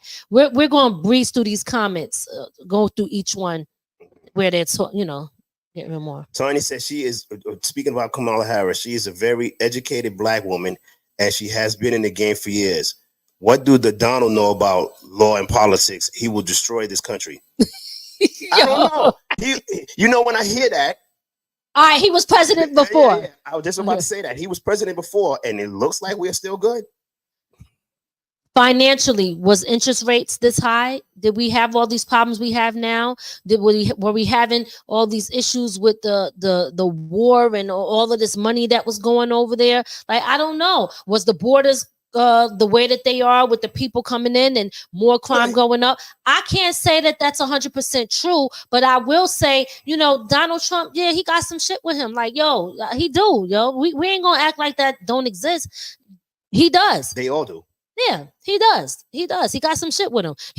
Like we talked about like the racist people before, right? Like Donald Trump, all he did was he brought out the racists. No, all he did, he made them comfortable to show who they really was. He didn't bring them out. That's who they already were. We can't always blame him for what somebody else do. So I'm just saying, overall, again, you're right. You think that he's going to destroy the country. I think the country right now is being destroyed and already destroyed. You don't think so? I mean, talk to anybody that's trying to, get a house, or the crimes that's happening, the things that's going on. Nah, shit is messed up right now, sis. I don't know. I'm going to say this. We, and I said it already. We already fighting where everybody's going to go back and forth about who the president is. But look in your own neighborhood. If you're dealing with crime, look at who's in charge. Not the president. Because the president's not going to fix crime in your neighborhood. And that's all I'm going to say. We are here arguing for this lady or the orange guy. But in reality, which one of them are really going to fix what's going on in your neighborhood? Listen, I'm not even going to call him the orange guy no more. I'm going to be honest. I mean, I don't care if y'all do. You call him what you want, right? I'm saying for me, he's Donald Trump and she's Kamala Harris. I respect them as human beings. They have they're running for president. I don't care about what they look like, what they eat at night, who they sleeping with.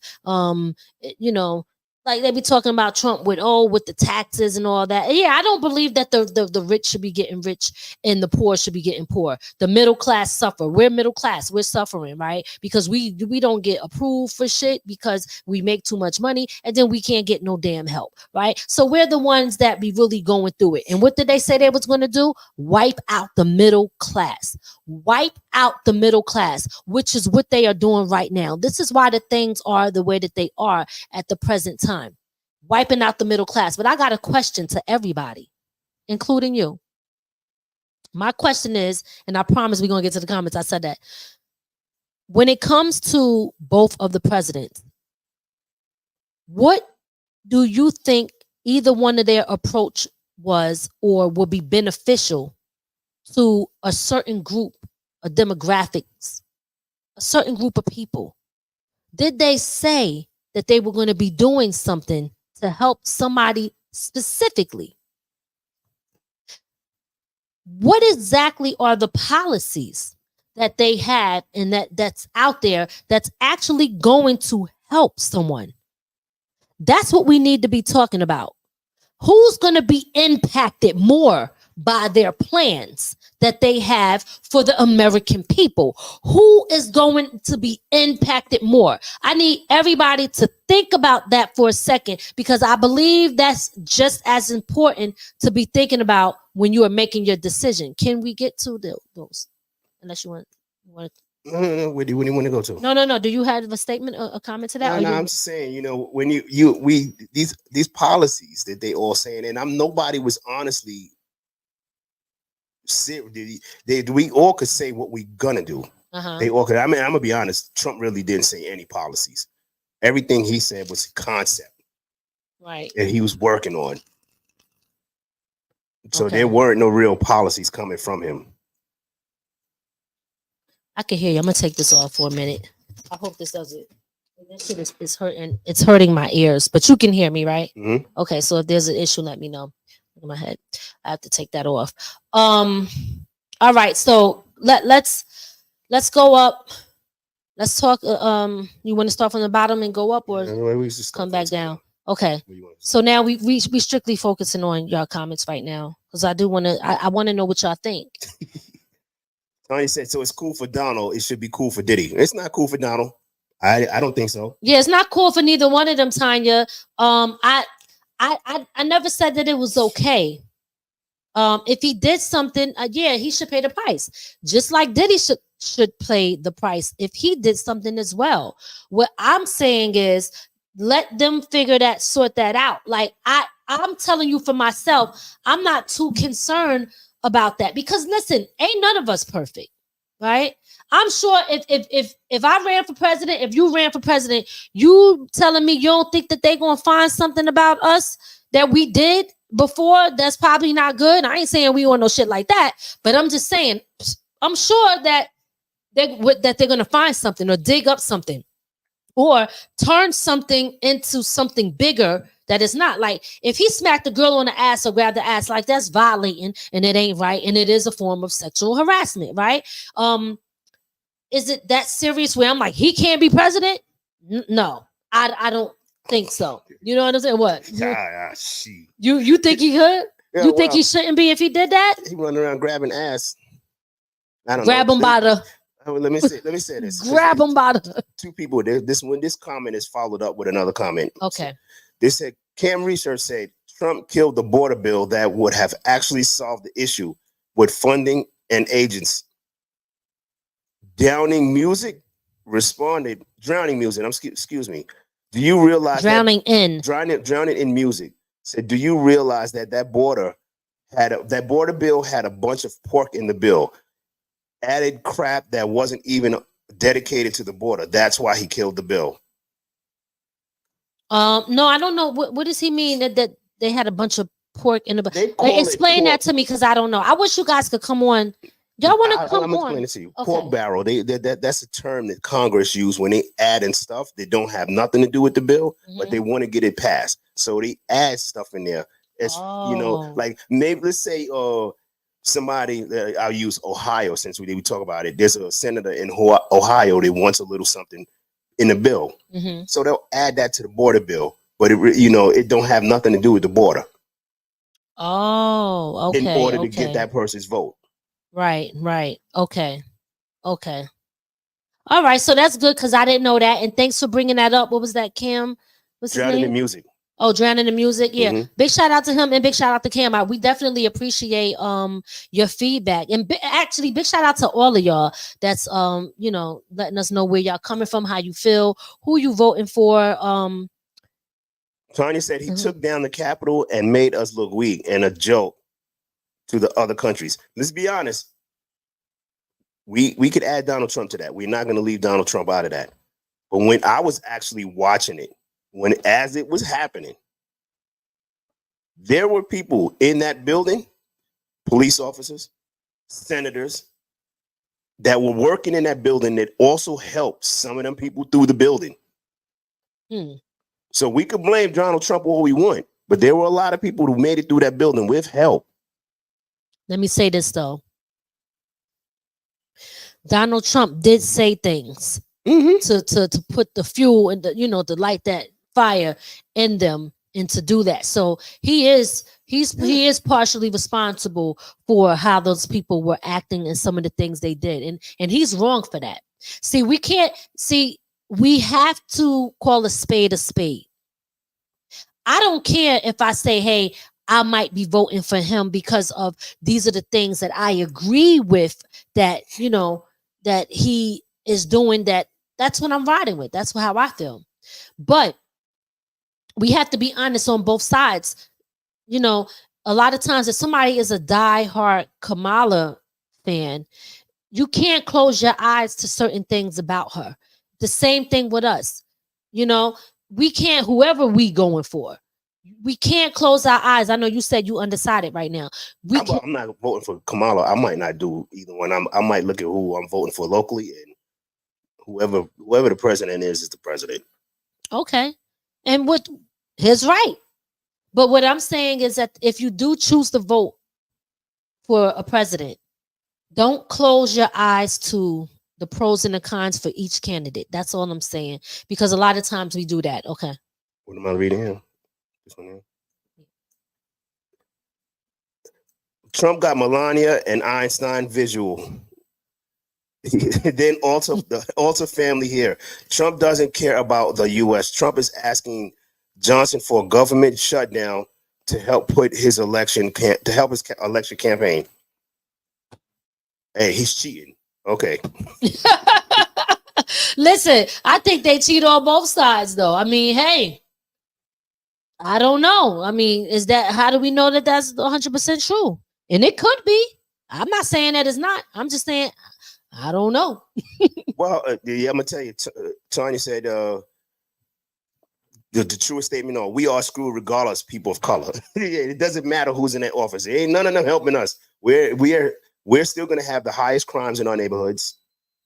People of color. Mm-hmm. Let's talk about that slightly, and then we're gonna move on. People of color. Not always, Tanya. Let me explain why I say that.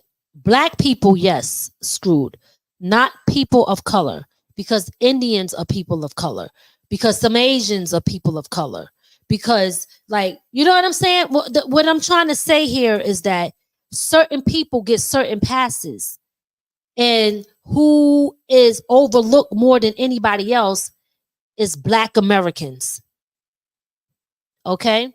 Black Americans are the ones who always pay the price more than anybody else, because if you could go to your local store or shop, and you can see brown Asians and different type of Indians and different type of people who have stores, and they probably get other things that we don't get or don't have access to. They probably, not even probably, they do.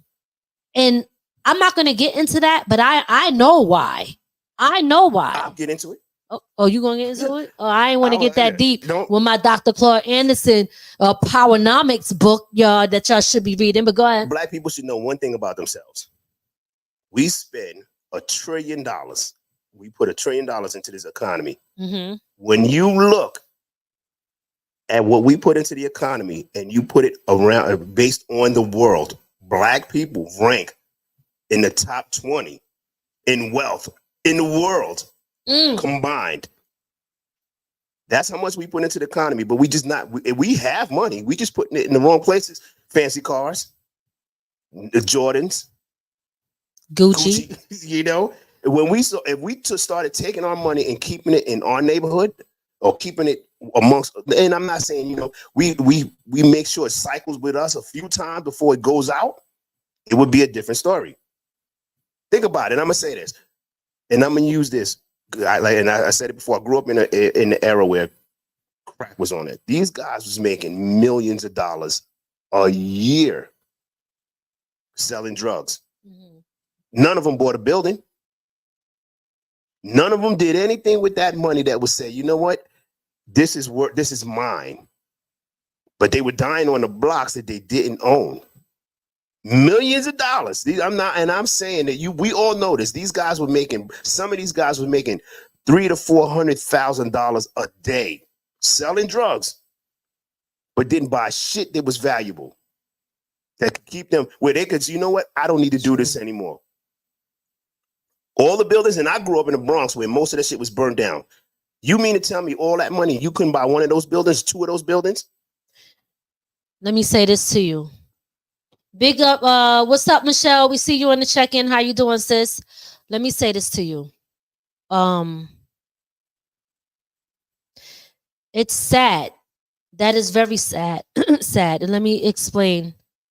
Because when you take a group of people and you oppress them and you make them feel like they're less than, and you get in their minds so that they don't believe in themselves or feel that they have no value, then you create a mindset of people who only see value in materialistic things, and that's how they base their worth off of. See, they knew what they were doing when they put a certain narrative out there and did certain things. Not only did they do it to us as a people, but what they did was they made sure that they made us do it to each other. So no matter where you go and what you heard nothing but negative, bad things about yourself, not just coming from somebody who don't look like you, but also coming from someone who looks like you. And now what do you want to do? Most people that don't have that is because they were too busy buying stuff to feel worthy, to feel like they had value. This is why in the Black communities, it's always about material. What kind of car you got? What type of purse you got? What type of shoes you wearing? You know what I'm saying? What name is on your clothes? Is it real? Is it fake? You know? And listen, I one time said to this little girl from a hood, hey, I had shit I was giving away. I ain't gonna lie, one of my belts was fake at the time. I didn't want it, but I said, you want the belt? It's fake. She was like, she wanted it so bad, but she was like, because she didn't want, but she can't afford the real one. And I'm not saying this to be mean, but what I'm saying is when our people get money, not everybody, but most, that's where they're gonna put the money at. They're gonna buy, they will spend just because of the name. Because they need to feel like they are important and they living up to a certain standard. So them people in the hood that didn't buy the building, they weren't being taught that. That wasn't something that was being bragged about. Our people like bragging about material things and how rough a neighborhood is and that they come from, which they think they take pride in things that destroyed us as a people. And I still hear people talking like that. It makes me sick to my stomach. I can't believe it. I'm like, damn, are we still there? That you are bragging about, I come from the toughest, the most rough in there, and they be shooting motherfuckers on my, this is what they did, and da-da-da-da-da. Like, really? We can't still be proud of that. So you ain't gonna find that in people with a mindset like that. Well, so it's sad, but that's why they don't have it. Yeah, but they did get a nice jail cell. Anyway, I'm gonna say this. Drowning in music. We talked about this earlier in the show. Jamal Truelove was wrongly convicted of murder because of Kamala Harris. So it's not like I'm just making that shit up. You look it up. He's not the only one. They just did a story of him, but it's more than one person where she put in jail. Come to find out, these people were innocent, but they fought to keep them there. Not for nothing other than labor, free labor.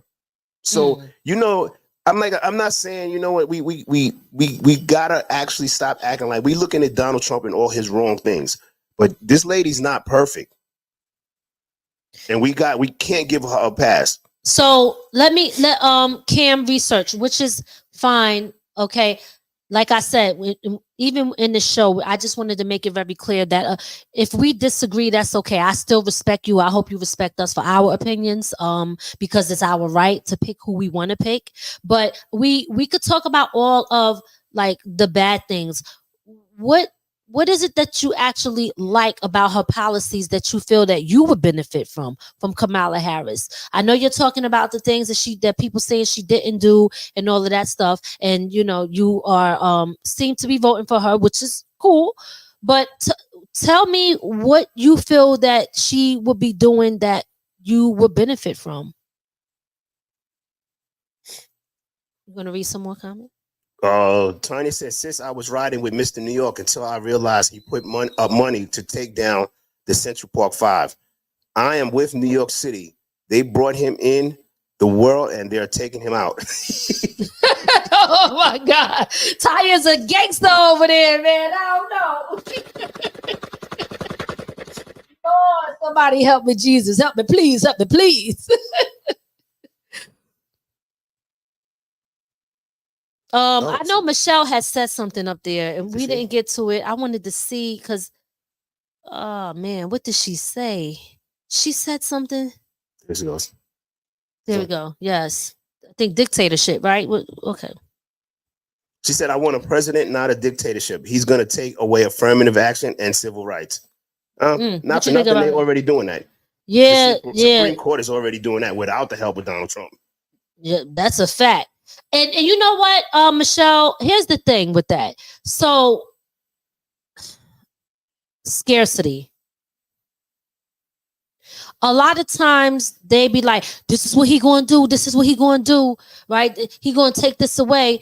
Now, look, we need affirmative action. Like, so if he's doing that, I ain't with that. You know what I mean? Is it true? And if he don't do it, are they going to do it? Do you think Kamala Harris is really going to fight for that? Like, I don't trust her, y'all. I'm telling you, for me, I don't trust her. She doesn't come off as a sincere person that's really real. She comes off too fake to me. She's too fake. Yeah. She's too fake. She's too fake. So that's why for me, I'm like, I don't know. But nah, taking away affirmative action is going to be a problem. But I'm going to be honest with you. Even with it there, is it really making that much of a difference for us as Black people in this country? It did help a white lady in the college. A white lady in the college. Yeah, she won that one. Explain. I don't know exactly the college, but it was a lady who felt like affirmative action was keeping her from getting into a school. And she sued and actually won. Did it help Black people like that? I'm not saying that it didn't help Black people at all. I'm sure it did in some type of way. What I'm saying is a lot of times we be so attached to like something where like these people, if they don't want to give you something, they'll find ways to go around not giving it to you. So having these laws are great in place when we can prove it and win, right? If we can prove it and win, then they're great. But I'm telling you, there's always loopholes for them to do what they want to do. At the end of the day, I never get it twisted. I'm a Black woman in America. I know what's up. I know what time it is. I never expect my oppressor to save me. They ain't gonna do it. It ain't never gonna happen. I would never expect people who are the beneficiaries of white people who are or been using us as slaves since day one to now surrender and say, we gonna give y'all all your shit back, all the things y'all ever invented and all of that stuff. Nah, they're the beneficiary. Beneficiaries ain't giving up their stuff. So I don't go in with the expectations of this is what they're gonna just do the right thing. You got false expectations if you're thinking that. They're not gonna do it. Okay, they not. Am I saying that? I'm not saying that all white people are bad. I'm not saying that there are no, that everybody's a freaking racist. What I'm saying is there's no way in hell that they're going to convince me that my oppressor is going to come and save me. There's no way in hell. It's not like, yo, we're the only ones that be thinking on some shit like that. You know what I'm saying? Like, listen, I was trying to stay away from saying Jews, but I'm just going to go ahead and say it because it ain't like I'm at that certain level where they ain't looking at us like that. I don't think. So check it out. They move a certain way. They don't give a damn about nobody but them and they people and their community. We don't move like that. They don't allow nobody to educate their kids. They come out to our stores and shop at our malls on certain days when they feel like it. They got their own communities. They shop within their own communities. Their money circulate within their own people. They got their own schools, their own hospitals, their own buses, their own towns, their own everything. And where you turn, you'll see a Jew building up somewhere. I'm not mad at them. I'm not mad at them at all. I am not jealous. I am not mad. Who I'm mad at is black people, because that is the blueprint of the Black Wall Street. We had our own planes, our own buses, our own groceries, our own everything. We don't have it no more because we are way too divided. And I don't think that that's ever going to change. Well, listen. Well, go ahead. I'm not saying we ain't got nothing. I'm just saying we ain't got that, but go ahead. I got to correct that part, though. Okay, go ahead. We had our own Black Wall Street, and every time it got built, it was burned down. That is true. So we can't blame black people for trying. That is true. And it was 102 times. They only focus on Tulsa, but it happened 102 times throughout the country. See, that's a problem. And thank you for bringing that up, because that is a very important point. But that don't mean we give up. We are a people that never give up. We are a people that continue to fight. Look at how we are now after everything that they did to us and what we are still able to do and accomplish. Okay? So all I'm saying is these people, other people and groups of people, they to me, they're using the Black Wall Street blueprint, and we have gotten away from it. Because listen, look, do you live in a neighborhood or a community? I bet you live in a nice neighborhood. How many of your neighbors do you know that you talk to? Do your kids feel comfortable to go to their neighbor's house if it was an emergency or something happened? Like, come on, like, we got away from a lot of stuff that in the hood, although it was bad, we did understand what it was when we had each other. That's all I'm saying. We did. When I grew up, and even in Philly as a young girl, like our neighbors was our family. We can't even get along and talk to each other. Like, yo, for real, this shit is crazy. We are our own problem. Do we? I'm just saying that we are. I'm sorry. That on politics or us? It starts with us. Yeah. It starts with us. But the fact that they did that 100 and how many times? 102 from what I understand. 102 My math might be off, but it was all over the country. Like I said, they don't want us to come. You know, that's Tulsa was up. the most famous. But it happened it happened throughout the country. There's a map. I actually saw a map on every place in the country that it happened at, where black people were building up, and so they came over and destroyed it. That's a problem. But that go ahead. I'm saying, but you know, I agree with you. You can't use that as the excuse. Yeah, it can't be an excuse to stop or give up. Or we can. Let me just say, I'm sorry. You know what also can't happen? Don't join in the fight. Don't be like, oh, they killing us, they doing this, but then you killing us too. You can't join in against the people that's harming us and do the same shit they doing. That's why we losing twice. No, I was gonna say, you know, because even outside of that, you also got to think of COINTELPRO and all of those different things that happen, right? Let's get to this right here. You got some long ones here. Yeah, we got to address y'all. Yolanda West said, "What's crazy to me is that people will blame Donald Trump for his call to execute the Central Park Five.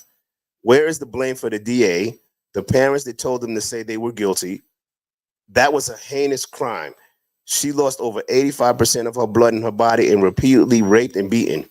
I would have called for their execution.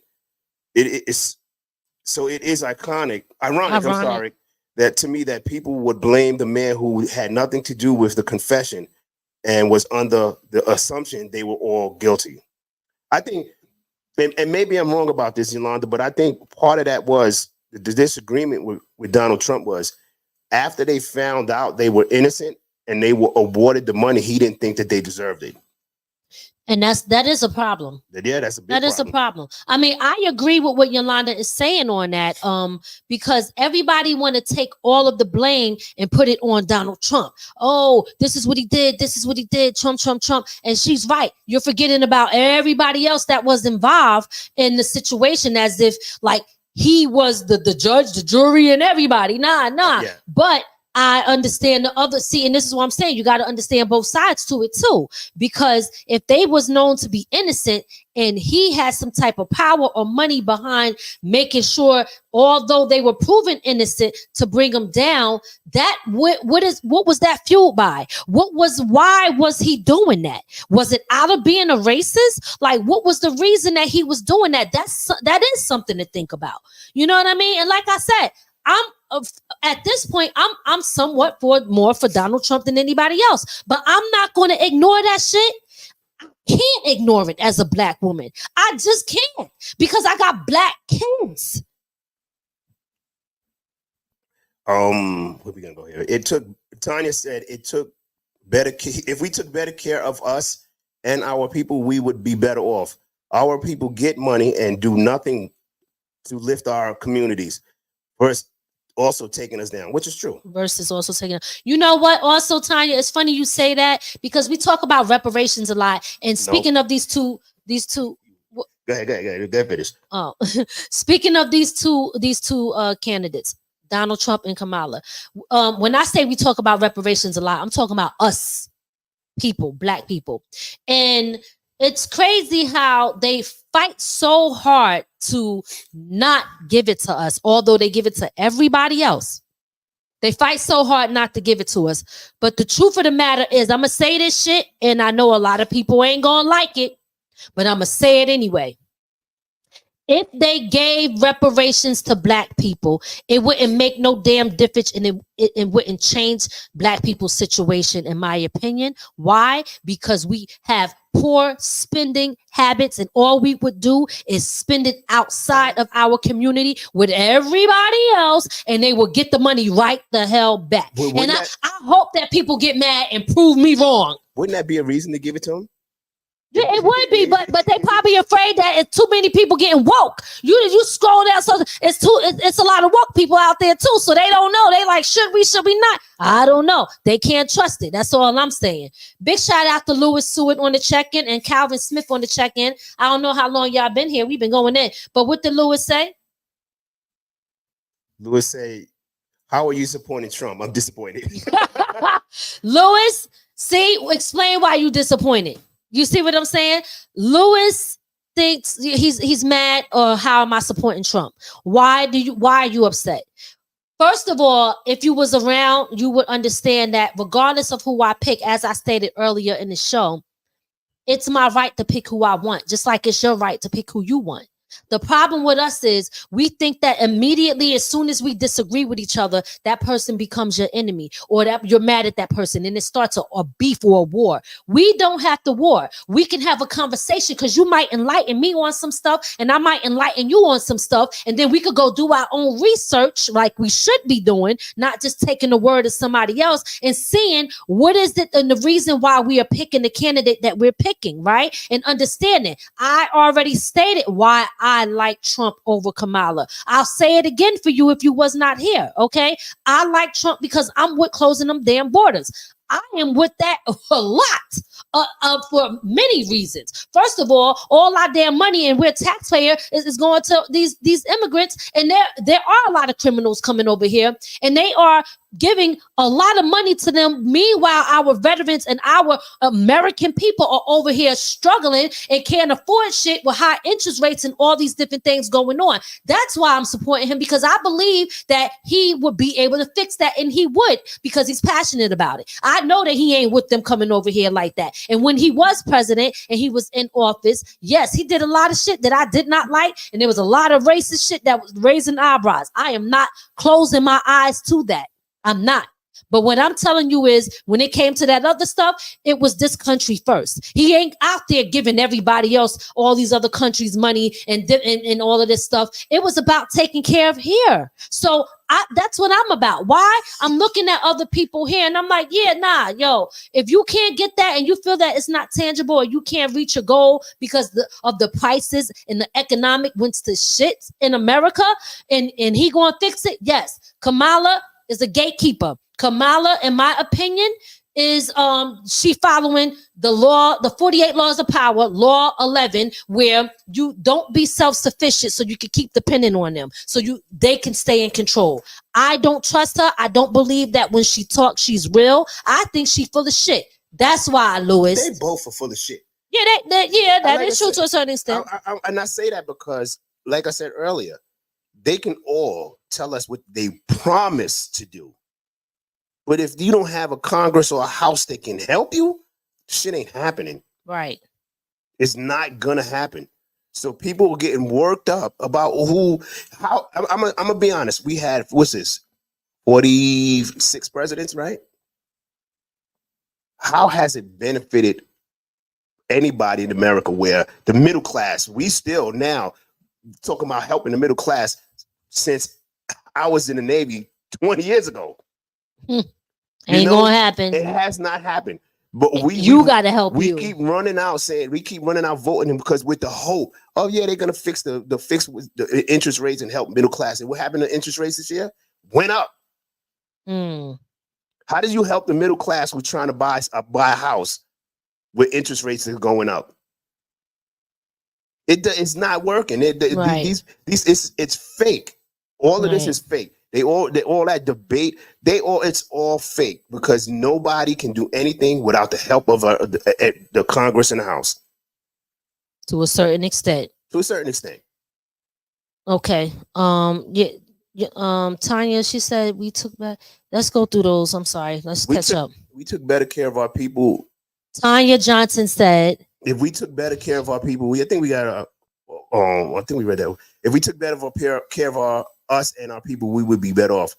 Our people. Oh, we did read that. I'm sorry. Yep. Sorry about that. Calvin, what did Calvin say? Calvin said, let's talk about Project 25 and how it's going to affect us as people. I've heard it. I haven't really. I can't speak on it because I don't really know a lot about it. Yeah, I'm trying to remember. Calvin, I have I don't know as much about that, but I've heard about it.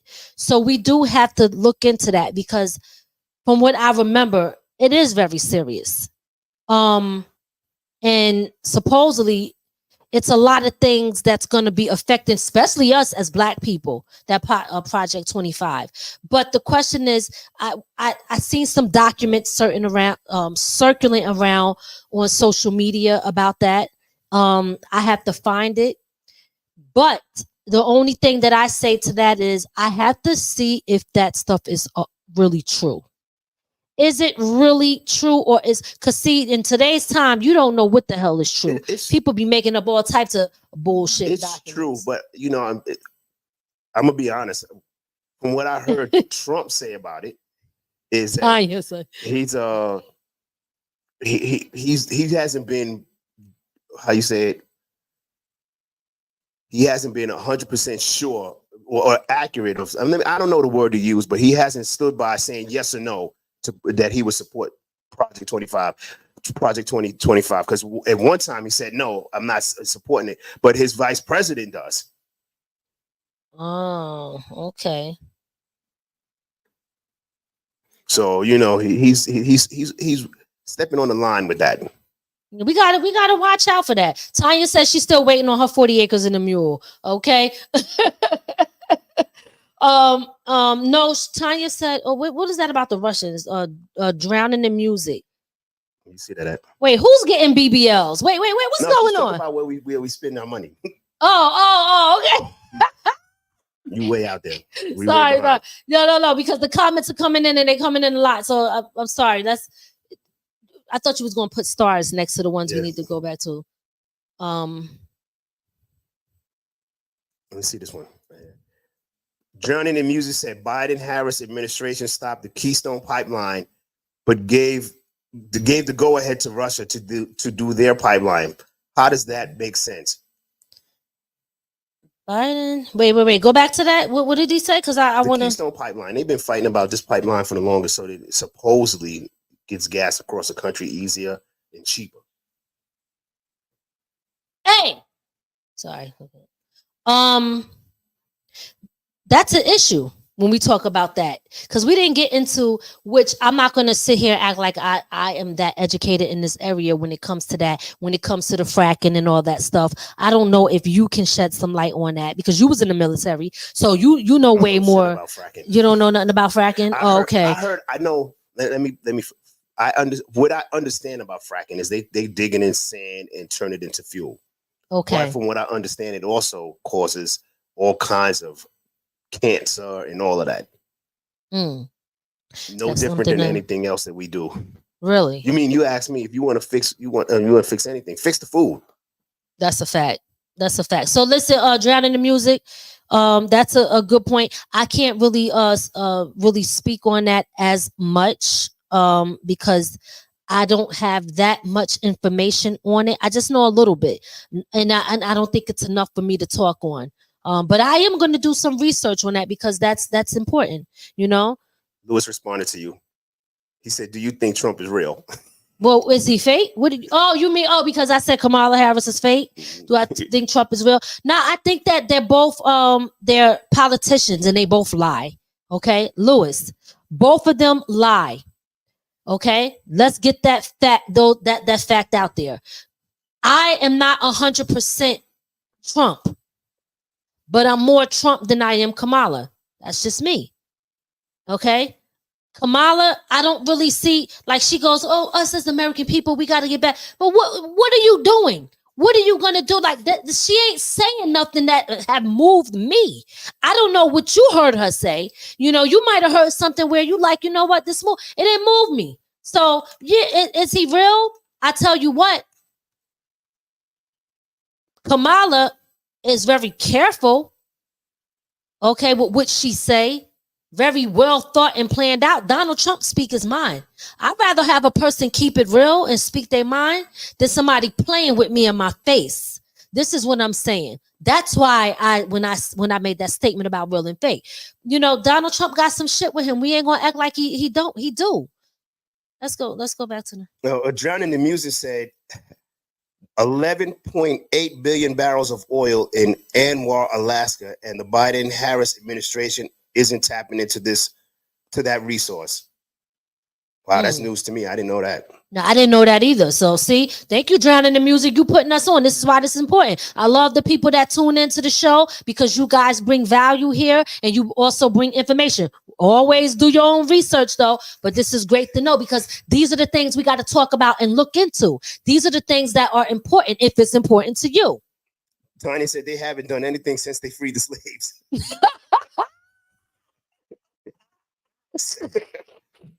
I can't take it. Said Drowning the Music said 20. Oh, I was trying to help you. I'm sorry. 25,000 to first-time home buyers is a joke. Kamala is nuts. Australia did this, and guess what? The home price just went up. Listen, all of this stuff with homes and banks and interest rates and all this stuff, it's ridiculous, y'all. I don't like Kamala. To me, it's going to be the same old thing. She's on the same team under the same president that got us where we are right now. If you happy with that, then that's cool. Then you happy with it. Then you're not looking for change, because maybe there's something in that you like, which is your right. I don't like the way this country is right now, so I ain't with it. With her, I believe we're going to get the same thing. All right. Cam Research said Trump says tariffs will be the answer to everything. He's forgetting retaliatory tariffs that would kill the U.S. export industry. Ooh. Also, tariffs are applied at the end. The people of the U.S. pay. I don't know. I'm going to have to be, when it comes to that kind of stuff, I'm going to say America, when we putting stuff in there, their tariffs are high. We pay a lot to export cars, right, and stuff like that out. Yeah. So from what I understand, he's saying, and I might be wrong, he's saying, hey, let's make it a fair playing field. We're letting you bring your stuff in for damn near on a low tariff, and when we export our stuff up, we got to pay for it. So everything is so, it's like cars. Do y'all see the prices of cars now? Yeah, everybody getting paid, but the people. This shit is crazy. But no, I'm just saying, again, Tiny said, I don't know. Donald Trump, he knew. He just went on. Okay. No, go ahead. According to Donald Trump, he knew nothing about Project 2025. Really? I didn't. Did he say that like somewhere or in the debate? Because I missed. No, not in the debate. Oh, okay. Because I missed like the beginning of the debate, and I think a little bit towards the end too. So, there might have been some things that I missed, that I'm unsure about, that I don't know what was said, I should say. Is it? Tony said, "Is it true the neighbor? Excuse me. Is it true the immigrants are eating the neighbors' cats and dogs?" Well, if Yolanda, I don't know if Yolanda is still on here, but she did address that earlier, from what she's seen herself about the sacrificing and certain things. So remember, guys, sometimes we say stuff, and it's like how Kanye West, right? Like, he had a lot of great points, but sometimes the way he delivered his message will have you thinking he's crazy. But he wasn't really crazy, even though he do some crazy things. But it's like, okay, he make a lot of sense what he's saying here, but I can't understand the message because the way he delivered it. Donald Trump is very much similar to that. He speaks a certain way. And the way he puts out the information, he sounds like, what the hell is this guy talking about? They're eating cats and dogs. Well, let me just say this. Asians do eat cats and dogs. Let's not act like... Yeah, they've been feeding it to us. Yeah. If you eating Chinese food, you eat cats and dogs. You don't even know it. That chicken you ate, if you eating Chinese food, it's probably a cat. Okay? So what am I saying here? Like, we acting like that, like these things don't happen. They do happen. Just because we don't see it on a regular basis, it doesn't mean that it ain't happening, y'all. Listen, if you're tuned in and you haven't hit that like button, guys, please make sure you hit the like button. If you're not subscribed to our YouTube channel, hit that subscribe button. We do several different shows under From the Ground Up Productions. This is just one of them. We come on here, we discuss topics like these, okay? We also have where we interview different hip-hop legends and independent artists and entrepreneurs. We have a show called The Imperfect Marriage, right? Where we talk about marital things and we give our opinion on what marriage is about based off of our experience. And I have a show called Talk Therapy, where conversation is the cure, and I talk about everything on that show. So again, speaking of that, we forgot to do something. What did we forget to do? Rest in peace. Oh my God, yes. Thank you for, oh man, how we forget that.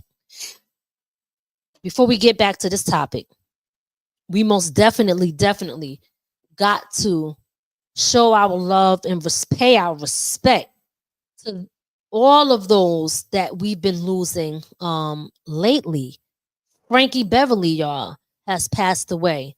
So we want to send our prayers out to him and his family, and to everybody who loved him. He definitely blessed us with his talent and his music. James Earl Jones, 93 years old, the voice of Darth Vader in The Lion King. Yes. Definitely send our regards and our prayers out to his family.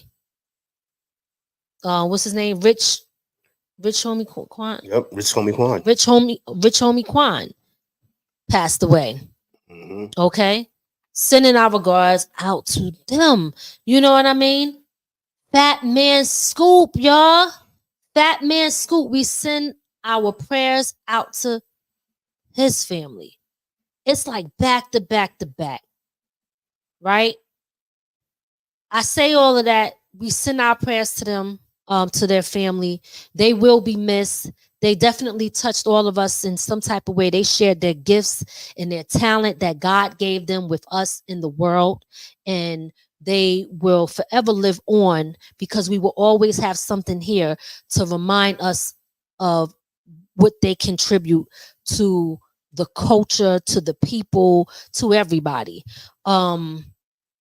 Even though we have these debates and we go back and forth, let's not get it twisted. I care about everybody. I respect everybody. And we have to don't take life for granted. Don't take people for granted. You know what I mean? Because we never know what tomorrow will bring. And tomorrow is not promised to any of us. So never take anything for granted. Yeah. And free Tyrese Gibson. Let's move He is on. free already. Oh, yeah. Yeah, he was out the same day. Oh, he was out the same day. Oh, I know that. I see. I've been out the loop a little bit. I just seen he was in jail for child support. I was like, free Tyrese, damn it.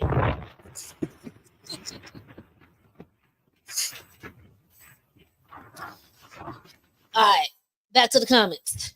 Cam Research said Trump cut taxes disproportionately for the rich. Unless you are earning more than $400,000 a year, then Kamala is better for your taxes. Okay, you know that. Look, listen, see, and those are important statements. Cam Research, but go ahead, say what you gotta say. I think that is important. Only for federals. Only for your federal taxes. Federal's the biggest one. No, Federal's the biggest one. When you look at state and city and people who got to pay city taxes, they trying to find a way to tax you everywhere.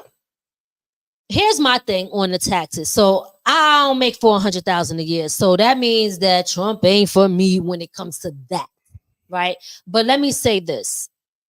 I think for me, when it's that is important. We gotta think about that.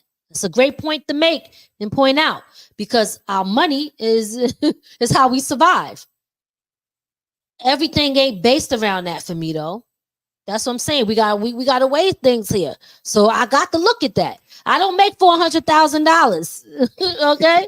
So, but I'm gonna tell you one thing. There are ways that Trump used and that you could be using, and it's not illegal. That's why when people be trying to come from for his taxes, I'm like, if he found the loophole that this country just did not fix, why not use it?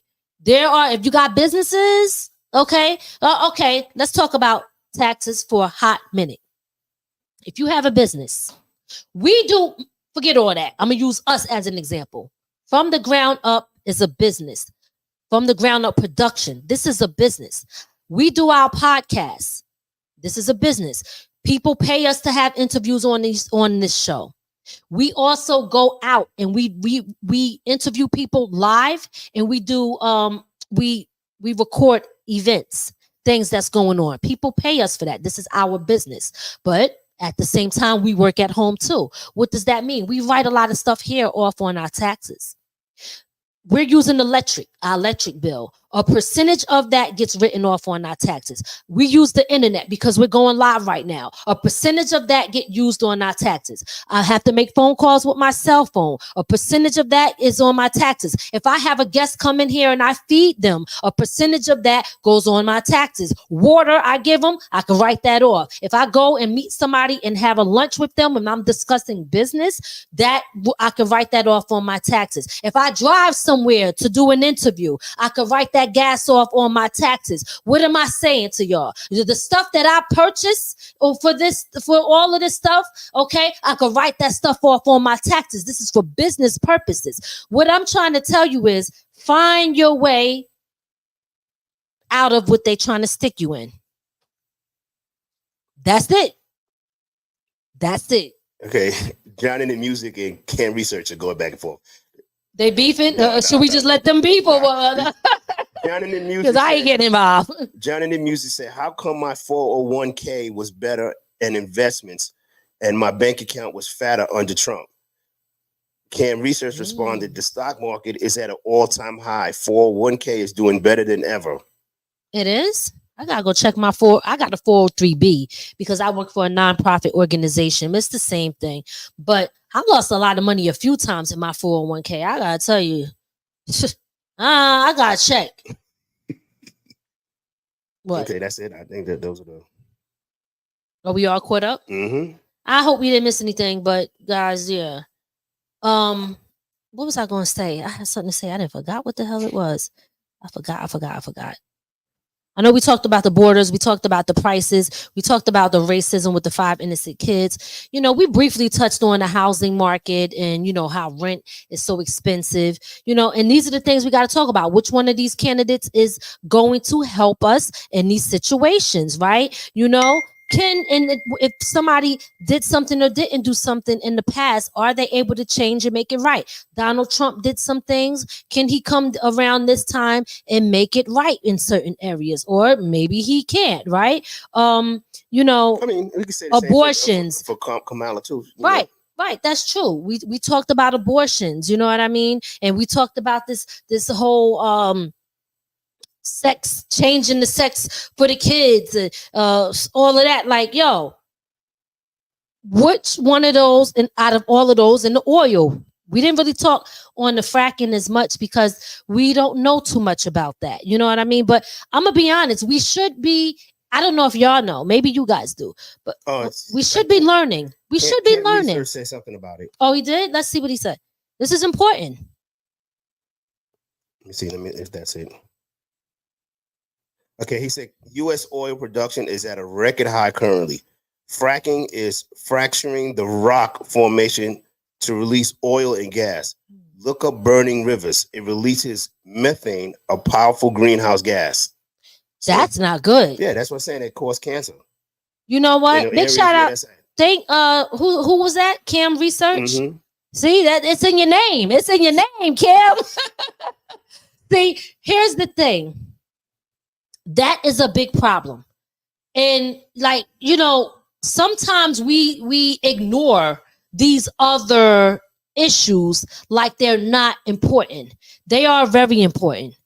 How many people do you know died from cancer? How many people that you know is dying from cancer? How many people do you know have cancer? How many people that you know had cancer? This shit is too much, y'all. It's too many things going on in this freaking country that is allowed, that is killing us. It's in our water, like he said. It's in our food. There's no reason why we should have food in this country that is illegal everywhere else. Every time we turn around, it's a recall on some shit. Something is wrong. People are dying from this and dying from that, right? Our air is polluted. Everything is messed the hell up over here. What the hell is going on?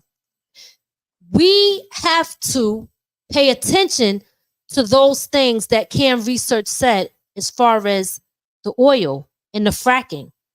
Because all this other stuff ain't gonna make no sense if they doing stuff that's killing us and we ain't surviving because we got cancer and all these other things.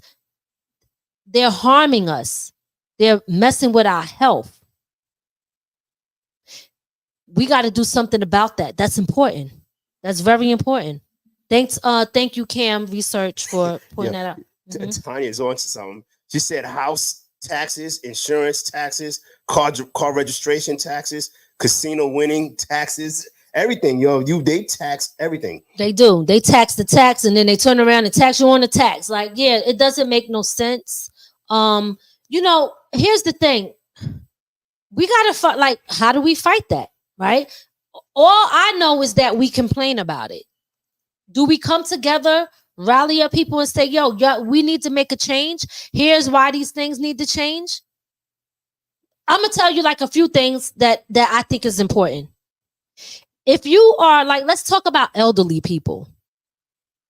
If you are an elderly person that lived in your house for over 30, 40 years, you done paid off your house, you paying taxes, fine. If you don't have kids in the school system and you are 70, 80 years old, you shouldn't have to pay school taxes if you don't have kids in the school system. That's just my opinion. I mean, they might say, well, the kids need it. Okay, well, let the parents who's paying it pay it. Make adjustments. Do something better with your budget. Like, no. Like, this is unfair. An old person, and I should say elderly person, should not have to worry if they're going to lose their house that they paid off after 30, 40 years or whatever, that they paid off and have to worry about if they don't pay their taxes, their house could get lost and somebody could come purchase the tax lien and buy the house. These laws are wrong here. They need to be changed. These things are unfair. So there's a lot of things like that that is going on that we have to say, yo, what are we going to do about it? Because we could sit here and talk about it all day long. But if we ain't doing nothing about it, ain't shit changing. When it comes to that, that's a local thing. You know, unfortunately. Do you guys know who your local people are, politicians are in your area? When we complain about property taxes, school taxes, that's all locally. And I'm gonna be honest, right? Every year, your property tax and your school tax, all of that goes up for people to mismanage it, and then tell you to manage your money better when you complain about it. Right. This is crazy. You know how many times I heard the politicians go, well, America, the people need to manage their money better, and then they take your money and then throw it wherever they want to throw it.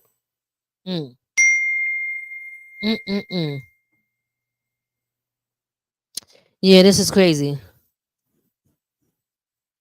Crazy. Hold on. So let's talk about healthcare, and then we're going to breeze up. Real quick, Yolanda said taxes were supposed to be in the time of war. In times of war, it was the Democrats in New York who all voted on those in the 16th Amendment. Made my daughter research the nays and yays. Now, I'm gonna be honest with you. That's why we stay at war. When you look at where we at and why we always donate into war, that's why. If we don't have wars or we're not paying for a war, then you don't have to tax anybody according to that. Right. I'm sorry. Can you read Yolanda's thing again? Because I was texting. I apologize. Like I was taking it in, but I wasn't fully taking it in. Taxes were only supposed to be in times of war. Okay. It was the Democrats in New York who all voted on those in the 16th Amendment. Made my daughter research the nays and yays. So we know who said yes and no to it. So why the hell are we paying all these damn taxes now? You did? Did you respond to her? Mm-hmm. Well, but that's why, because I didn't hear. Like I said, I was in the middle of the war in Ukraine. Even though it's not our war, we're providing weapons for a war. Why? That's what I'm saying. How do you pay for a war? Taxes. But what I'm saying is, why are we allowing it? Like, why is this okay to happen? Because politicians aren't listening to nobody. You know how many people complain about the war in Ukraine? The politicians are not listening. All right, listen. And the people still voting the same one. That's what I'm. See, those are good points. These are good points. These are all the things I keep saying that we got to think about, y'all, when we are picking the person that we picking. Because even after this, like, I say I'm rolling more with Trump than Kamala, right? But if it could turn around depending on what they plans are. I need to know what your plans are. But at this point, I like him better than her. I agree with that. You know what I mean? But I have to know what your plans are. Is there a contract? What did Ice Cube say? Black America contract with black people? Like, do we have that? Or y'all? Is anybody willing to entertain that? Because y'all want the black vote. You know what I'm saying? They got the black vote. Well, the Democrats got it because most black people are going to vote Democrat no matter what. 93% of black people vote for Democrats. That, are you serious? Yes, look at the numbers. We're in the low 90s for Democrats. That is unbelievable. And I mean, if they were already trying to put it, I hate to say this, but the fact of the matter is, they already trying to say if Kamala Harris loses, they blaming it on black men. Stop playing. Yes, look it up. They already saying it's because of black men. I'm gonna tell y'all like this: the fact not that for her or herself, not for something she might have said, black men did it. I'm gonna say this: the fact it ain't y'all. I'm not being moved by the fact that she all of a sudden is claiming to be a black woman. I'm not being moved by that. And I'm going to be honest with you. I'm also not being moved by the fact that she is a woman. That don't move me either. So those two things that they try to use to say, this is the reason why you should vote for her, is not enough. What means something to me is what we're talking about now. These policies, what are they going to do? The things that you guys are putting in the comments, the things that we should be looking up on both sides. That is important. Don't talk to me about what the gender is. I don't care. Male or female, means nothing to me. Don't talk to me about the fact that she's black. I'm not worried about that right now. We had a black president. It didn't change my life. I'm just telling you. We didn't, but I'm going to be honest. I think Kamala is going to win. Yeah. I do. I believe she's going to win because I believe this was planned. I think that we are going to be in some serious trouble and it's going to get worse than what it is right now. That's what I believe. If y'all think Kamala got the Superwoman cape on and she's coming to save the day and things are going to change, you could think that. I don't think that. I think it's going to remain the same. Okay? And the fact that she got these borders open, y'all think that AI is taking our jobs? Look, even when they talked about when Donald Trump said they're taking black jobs, I'm not getting offended by that shit. That don't bother me. Maybe they are taking some black jobs. You know what I'm saying? And somebody, what is a black job? Well, ask the people that have affirmative action, stuff like that. Let's not act like, certain things or certain jobs that black people get can be taken away by other groups of people. I could explain because as Americans, I'm not working for this price. You want what you worth. You want this and that. We going by that. If they coming over here and they say, I'll take half of that. I'll take half of that. The person that is a business owner is probably going to go with the Mexican that's willing to take half of what you said that you feel you deserve, right? Because they want their business is about making a profit. And the less that they could put out, the better profit that they could get. So, yeah, I think they are taking black jobs. Now, I'm going to say this, all right? And don't say, I'm not saying it's fact, right? Mm-hmm. When we look at black jobs and people, you can get mad with me all you want, but I'm going to say what it is, right?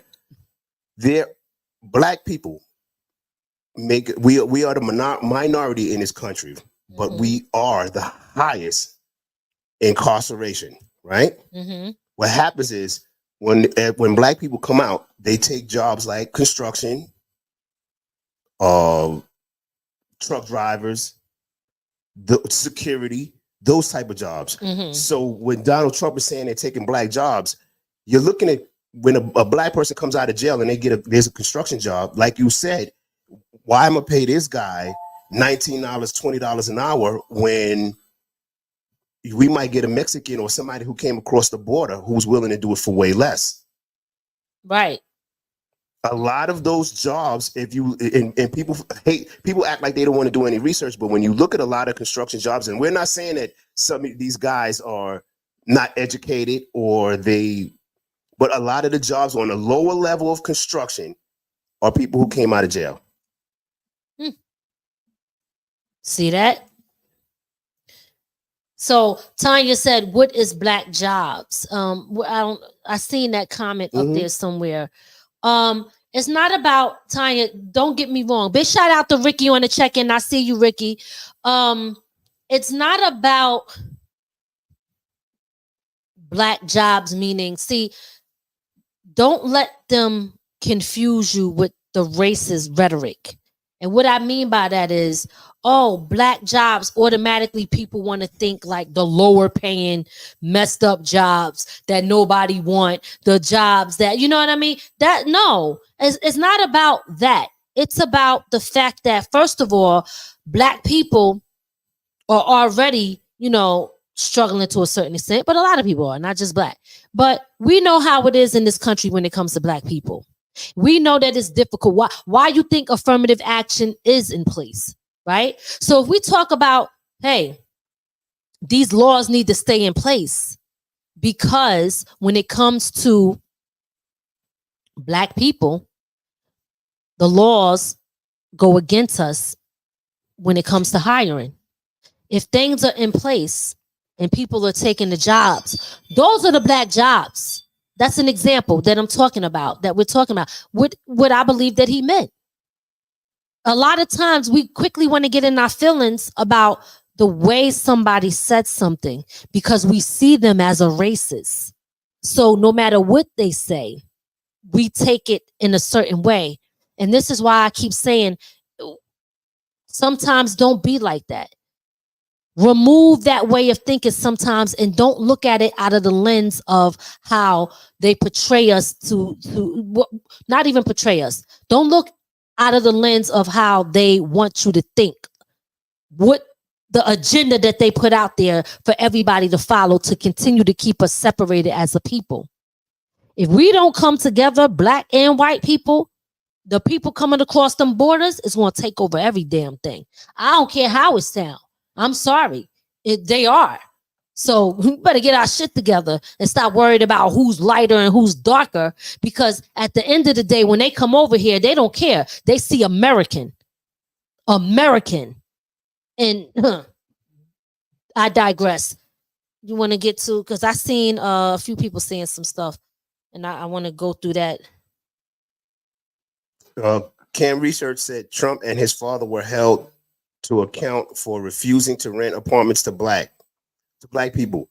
Trump was raised to be racist. Trump uses the N-word and regularly, according to people on The Apprentice. I don't care. Let me tell you about this. Cam Research, don't be mad at me, Cam Research. Don't be mad at me, Cam Research. The N-word don't bother me. I don't give a damn about it. Let me tell you why the N-word don't affect me. Because that's not who I am. If I hear a white racist person saying that, and Ray thinks differently, I believe. I'm telling you, that shit don't move me at all. Because see, I'm not what you call me or what you think I am. I know who the hell I am. You could say nigga all day. That shit ain't gonna do nothing to me. Because I could call you one too. You understand? Even if you white. Because we know that what it really means, right? So I am not worried about name calling. That don't do nothing for me. Those things, it just don't affect me, Cam. I'm sorry. For me, I don't care. We use it. And I know, like, we like to say, oh, well, we saying it in a different way. Look, I'm not worried about them like that on that level when they think it like that. If Donald Trump is a racist, of course I believe he got some racist shit to him. But I don't think Kamala don't. And you might say, because she black. No, she ain't. Well, whatever. She claiming it now. Yolanda said, I want to state something for the record. I'm more independent than I am Republican. I believe both parties could care less about blacks. Facts. I lean more right because of the values of the party that align with my ideology. Trump has some explaining to do. I could never vote Democrat again, but do agree with the Democrats when it comes to their love of Israel. The way they do Palestine is horrible. I agree with them when they are talking about police brutality. Yes. There has to be police reform. Yolanda, I'm so I see. Is there's not more? Because Lynn. You know what? Yolanda, thank you for that. I think it's so important that we say, listen, these values, these hold on a second. Hold on 1 minute. I'm sorry, y'all. I gotta mute this.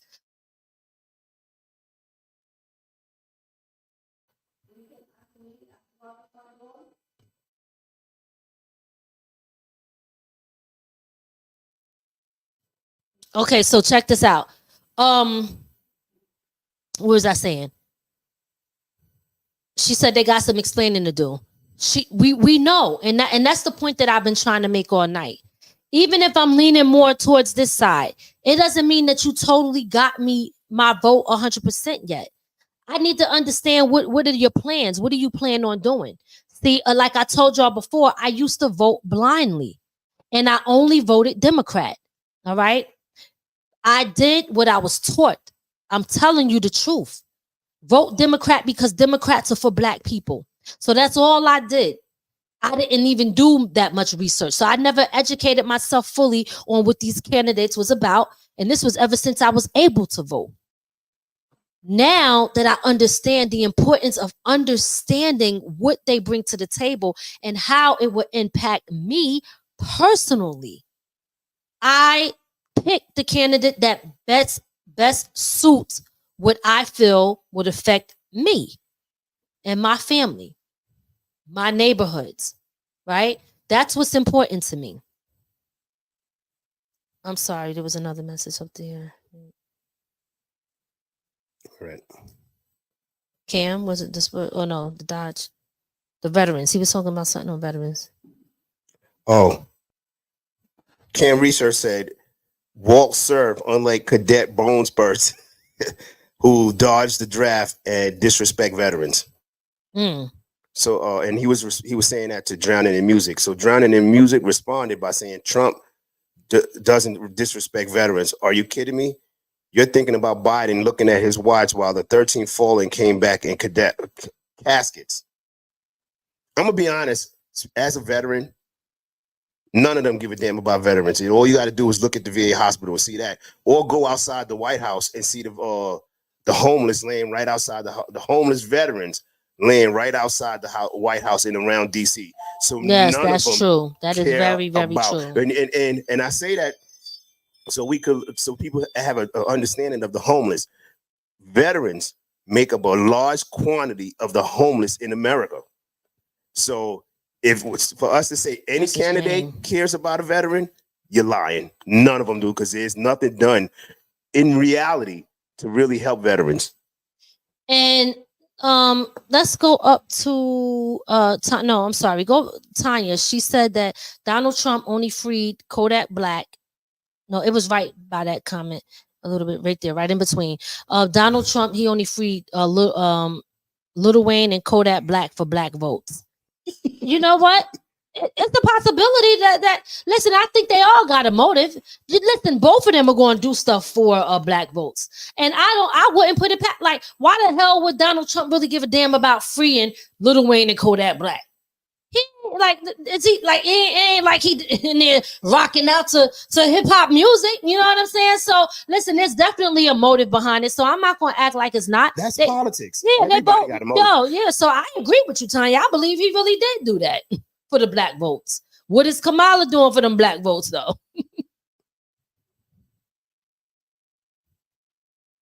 Yes, sir. We reading, babe? Oh yeah, I'm trying to I was lost here.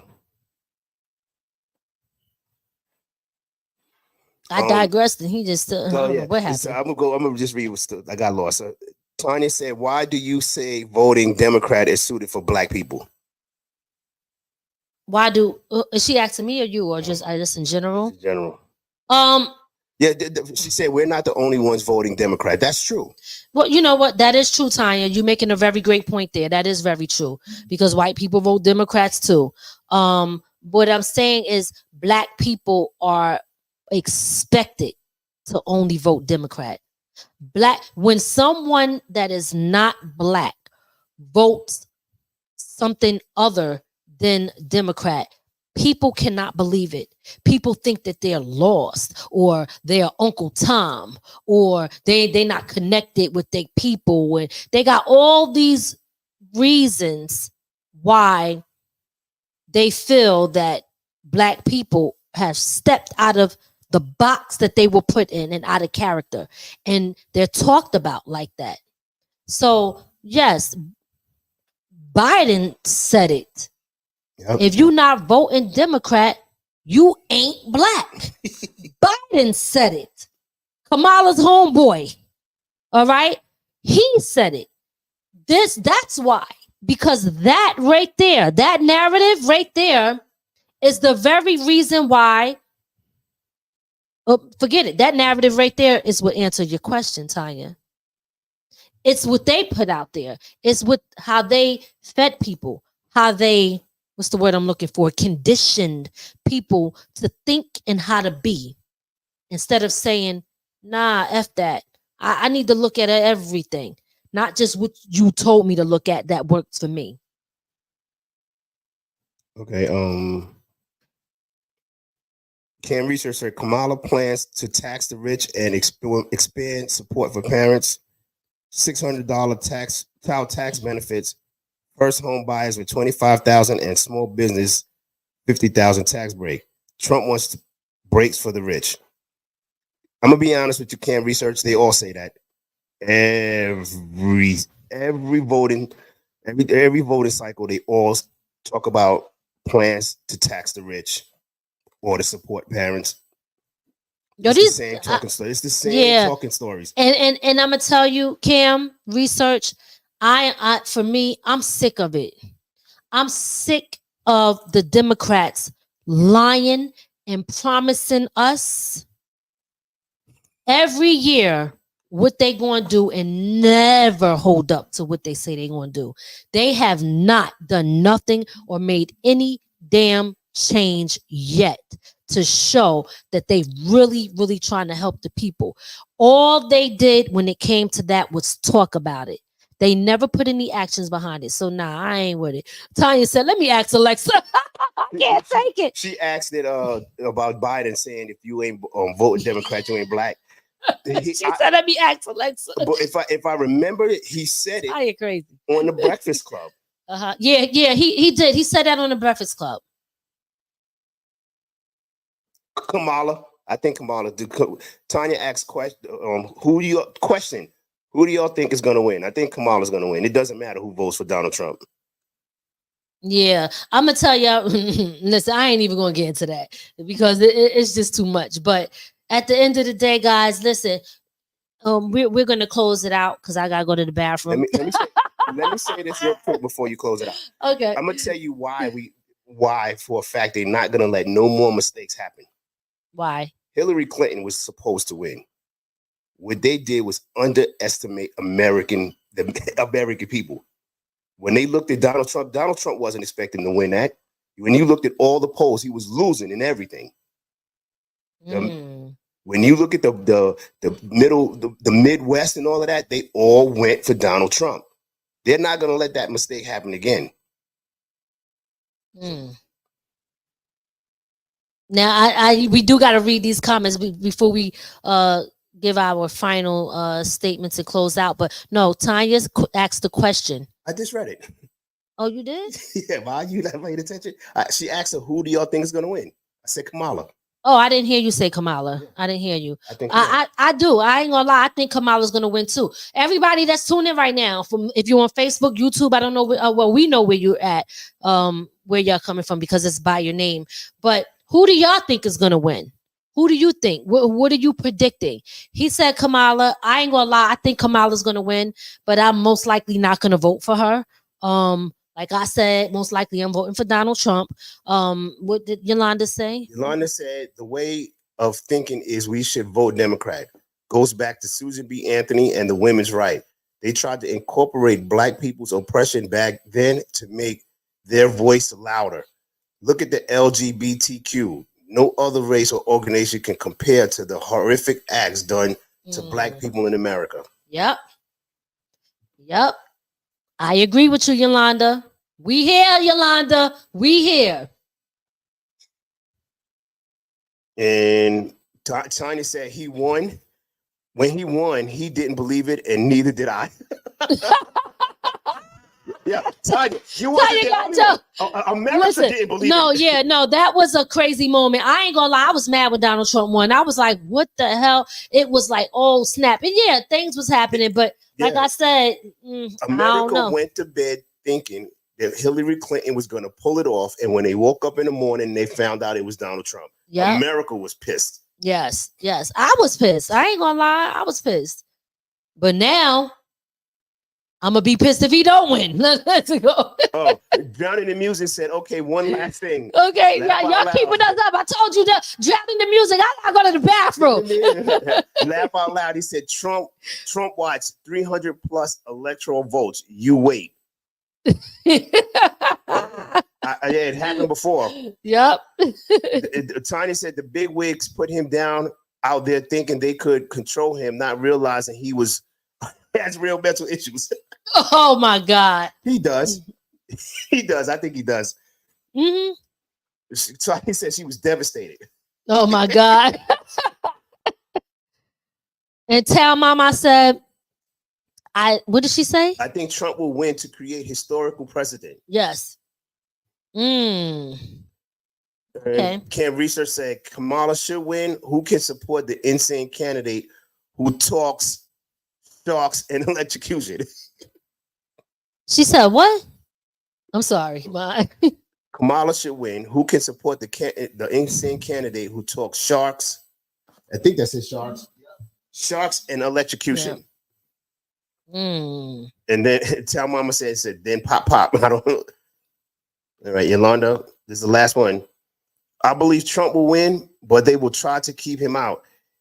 It will not be a peaceful transfer. There will be a civil disorder. It is. The U.S. dollar is collapsing, and there will be chaos. I agree. The U.S. dollar is collapsing. I'm telling you. Listen, guys. Like I said, your vote. And I keep drinking the water. I say I gotta go to the bath. Look, but I guess it went away now. Now I ain't gotta go no more. And trust me, I didn't pee on myself. I promise. But listen. It ain't going, you better look at what's happening with our money. First of all, money, we ain't even going to be using cash in a minute. Like some of these places ain't even taking cash, but our American dollar is declining. Yeah, people weren't paying attention to that. And that's long before Trump was, this is happening right now. Yeah, we are going to be in trouble. And I do believe that it's going to be a civil war. I'm going to tell y'all right now, Kamala might win, but when she does, listen, it's going to be a lot of unsafe people out here because not me, but those real diehard Donald Trump fans could be dangerous. Okay? And they're not looking at people like maybe me and you, Yolanda, who might be saying, we riding with Trump in a sense. Like that's where we leaning more towards. When they see us, they're going to see Black women. And when they see that, and then they're coming from a racist place, okay? We got to watch our back around them because they, just like Democrats believe, like Kamala's this and that and all of that. That's how them real diehard Trump fans feel about Trump. Like I said, even though I'm leaning more towards him, it doesn't mean that at the end he's going to have my vote if I feel that he's not beneficial in, looking at what I want for myself. But I'm gonna tell you right now, it is gonna be bad. It's gonna be bad. Speaking of civil war, though, in the FBI already. Tanya said she ready. I'm sorry. The FBI arrested some group out here just recently. I saw it on the news early. I didn't get to listen to the whole thing, but they got arrested for trying to start a race war. Who? So some group of white people. A racist group. They were out here trying to start a race war, and the FBI just arrested them. That's crazy. They had weapons, bombs, and all of that. Are you serious? Ready to go. And see, that's what I'm talking about. To the news, that's what's going on right now, and this has nothing to do with who's for president. People, we're wasting our time. We're paying while we're arguing about who's being the president. There's people out here making moves. Yeah, I heard that. Oh shit. We need to get it together. All right. Tanya says she's gonna be at the polls. If you were to see water, I will blow up my air mattress. Wait. She gonna float to the damn the polls. Oh my God. She said yes, they ride in Vegas like Make America Great Again. Yeah, them diehard Trump fans be crazy. And sometimes they don't even know if you like Trump or not. But and this is what I'm saying, as soon as they see you, they just like everybody else. They just assume if you Black that you voting Democrat. And that's not always the case for everybody, So that's it, y'all. But listen, again, at the end of the day, I want to tell y'all this. It is your right to vote for whoever you want to vote for.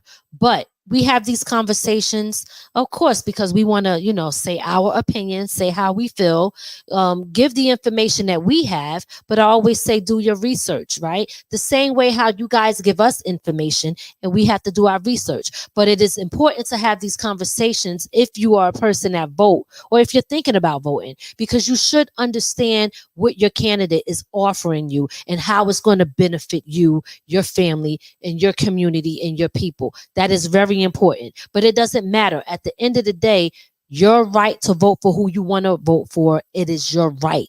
Execute your right. If you feel you don't want to vote, that is also your right too. And I'm just saying we're going to keep a close eye on this, and we will be probably back going live to talk about this again if they have another debate. But I'm hoping to see that we can hear some real policies, not just them pointing the finger at each other on pointing out their flaws and how bad they are and the things that they've done and the reason why we shouldn't like them or trust them.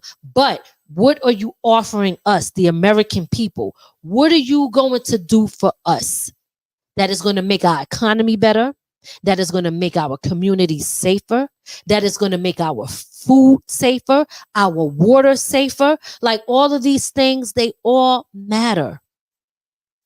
And us as Americans, today is 9/11. Yep. When 9/11 happened, we knew how to come together and be Americans then, and nothing else mattered at that point. We knew how to come together and be Americans. On this very day, today, we better learn how to do that again without having an episode like that. Because I'm telling you, in my opinion, if we don't, they will be coming across them borders and taking the hell over. I digress. Okay. We're going to play this video. Oh, yeah. So, y'all, listen, I want to thank all of y'all for tuning in. We appreciate y'all. We appreciate y'all comments. We appreciate the information that y'all gave. Super dope. But don't go nowhere yet. Before we get up out of here, I do want to play my song, Stop the Hatred. I did this song some years back. I think it's perfect to play right now. It's a lyric video. So pay attention to the words and pay attention to what's going on, what I'm talking about in this song.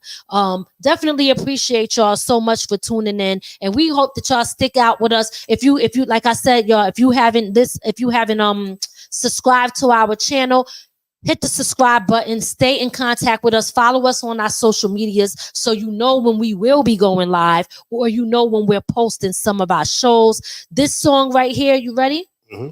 It's called Stop the Hatred by myself, Lady Miz. Let's get into it. This is the lyric video.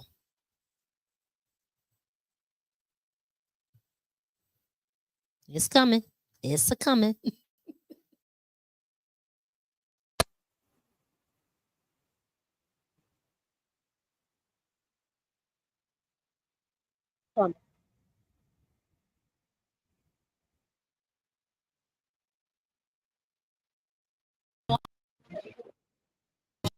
Stop all the hatred. We need more love and less war. Not war. We gotta put an end to this hatred. It's destroying the people. We stuck in the matrix. I'm tired of media manipulation. I'm tired of division and giving us stipulation. We was given titles just to cause separation. I work hard for mine, though I'm owed reparations. But I ain't gonna let that stop my motivation. So without hesitation, I'm giving you dedication. What happened to in God we trust? Why we letting prejudice cause beef between us? We supposed to love our neighbor every day, all day. Don't hate me all week, but love me on Sunday. Cause we all one race, the human race. Some comprehend it quick, but some at a slower pace. Just open up your mind so you can understand more, and we can have more love and less war. We need to stop all the hatred, the hatred. Stop all the hatred, the hatred. We need to stop all the hatred. We need more love and less war. We need to stop all the hatred, the hatred. Stop all the hatred, the hatred. We need to stop all the hatred. We need more love and less war. Let's pick one. Either you white or black, woman or man, straight or gay, Democrat, Republican, Muslim or Christian. But I'm like, damn, is there any other option just to be human? They said, which one you gotta choose? I'm like, which one's the winning team? Cause I don't wanna lose. Do I choose my own path or do I break the rules? Can I think outside the box? Nah, that ain't really cool. So basically you telling me to be a follower? Don't use my own brain cause I go against the grain. That way you control my every thoughts and every move. Make me think I got the power, but it's you who really choose. That's what the 1% do to us, the 99%. Keep us fighting each other when none of us really win. It's time to unite as a people. Stop trying to be superior because we all equal. We need to stop all the hatred, the hatred. Stop all the hatred, the hatred. We need to stop all the hatred. We need more love and less war. We need more love. We need to stop all the hatred, the hatred. Stop all the hatred, the hatred. We need to stop all the hatred. We need more love and less war. Less war. Stop the hate and stop the fight and stop the violence. Stop the violence, stop the fighting. Stop the hate and stop the fighting. Stop dividing, stop the violence, stop the violence. Stop the hate and stop the fight and stop dividing, stop the violence, stop the violence. Stop the hate and stop the fight and stop dividing, stop the violence, stop the violence. We need more love and less war. No more war, y'all. We need more love and less war. We need love, y'all. Yeah. We need more love and less war. No more war. We need more love and less war.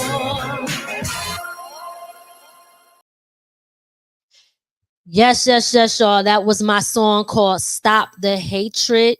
It is available on all streaming platforms. It is not a new song. I wrote that song years ago, and it still remains the message that you need to hear today. Because like I said, at the end of the day, y'all, we are still human beings, no matter what the situation is. And that is what matters first before anything else. Yes, we're going to have our differences. We're going to think different. We're going to voice our opinions. But at the end of the day, as long as we can walk away, still having integrity, still having respect for one another, still respecting your choice to choose and do what you want to do, that's what matters most. It's not about having an enemy because somebody disagree, man. So thank y'all for tuning in. Thank you, Yolanda. I seen your comment, and I'm so glad that all of y'all was able to come on. This is we tell y'all all the time, this platform is everybody's home. This is what we try to make it, where your voice is heard, what you have to say matter, even if we disagree. That is A-okay. But we appreciate y'all again for tuning in. We're going to get up out of here, and we hope to see y'all next time we around, or the next time we post one of our videos. Even if it's pre-recorded, we'll be in the comments. We can still chop it up. So stay tuned and stay connected. Peace. Peace. We hope you enjoyed your time with From the Ground Up Productions. We'll see you next time. Be sure to add our channel to your Roku list and listen to us on all streaming platforms. From the ground up. From the ground up. There's only one way to go from here.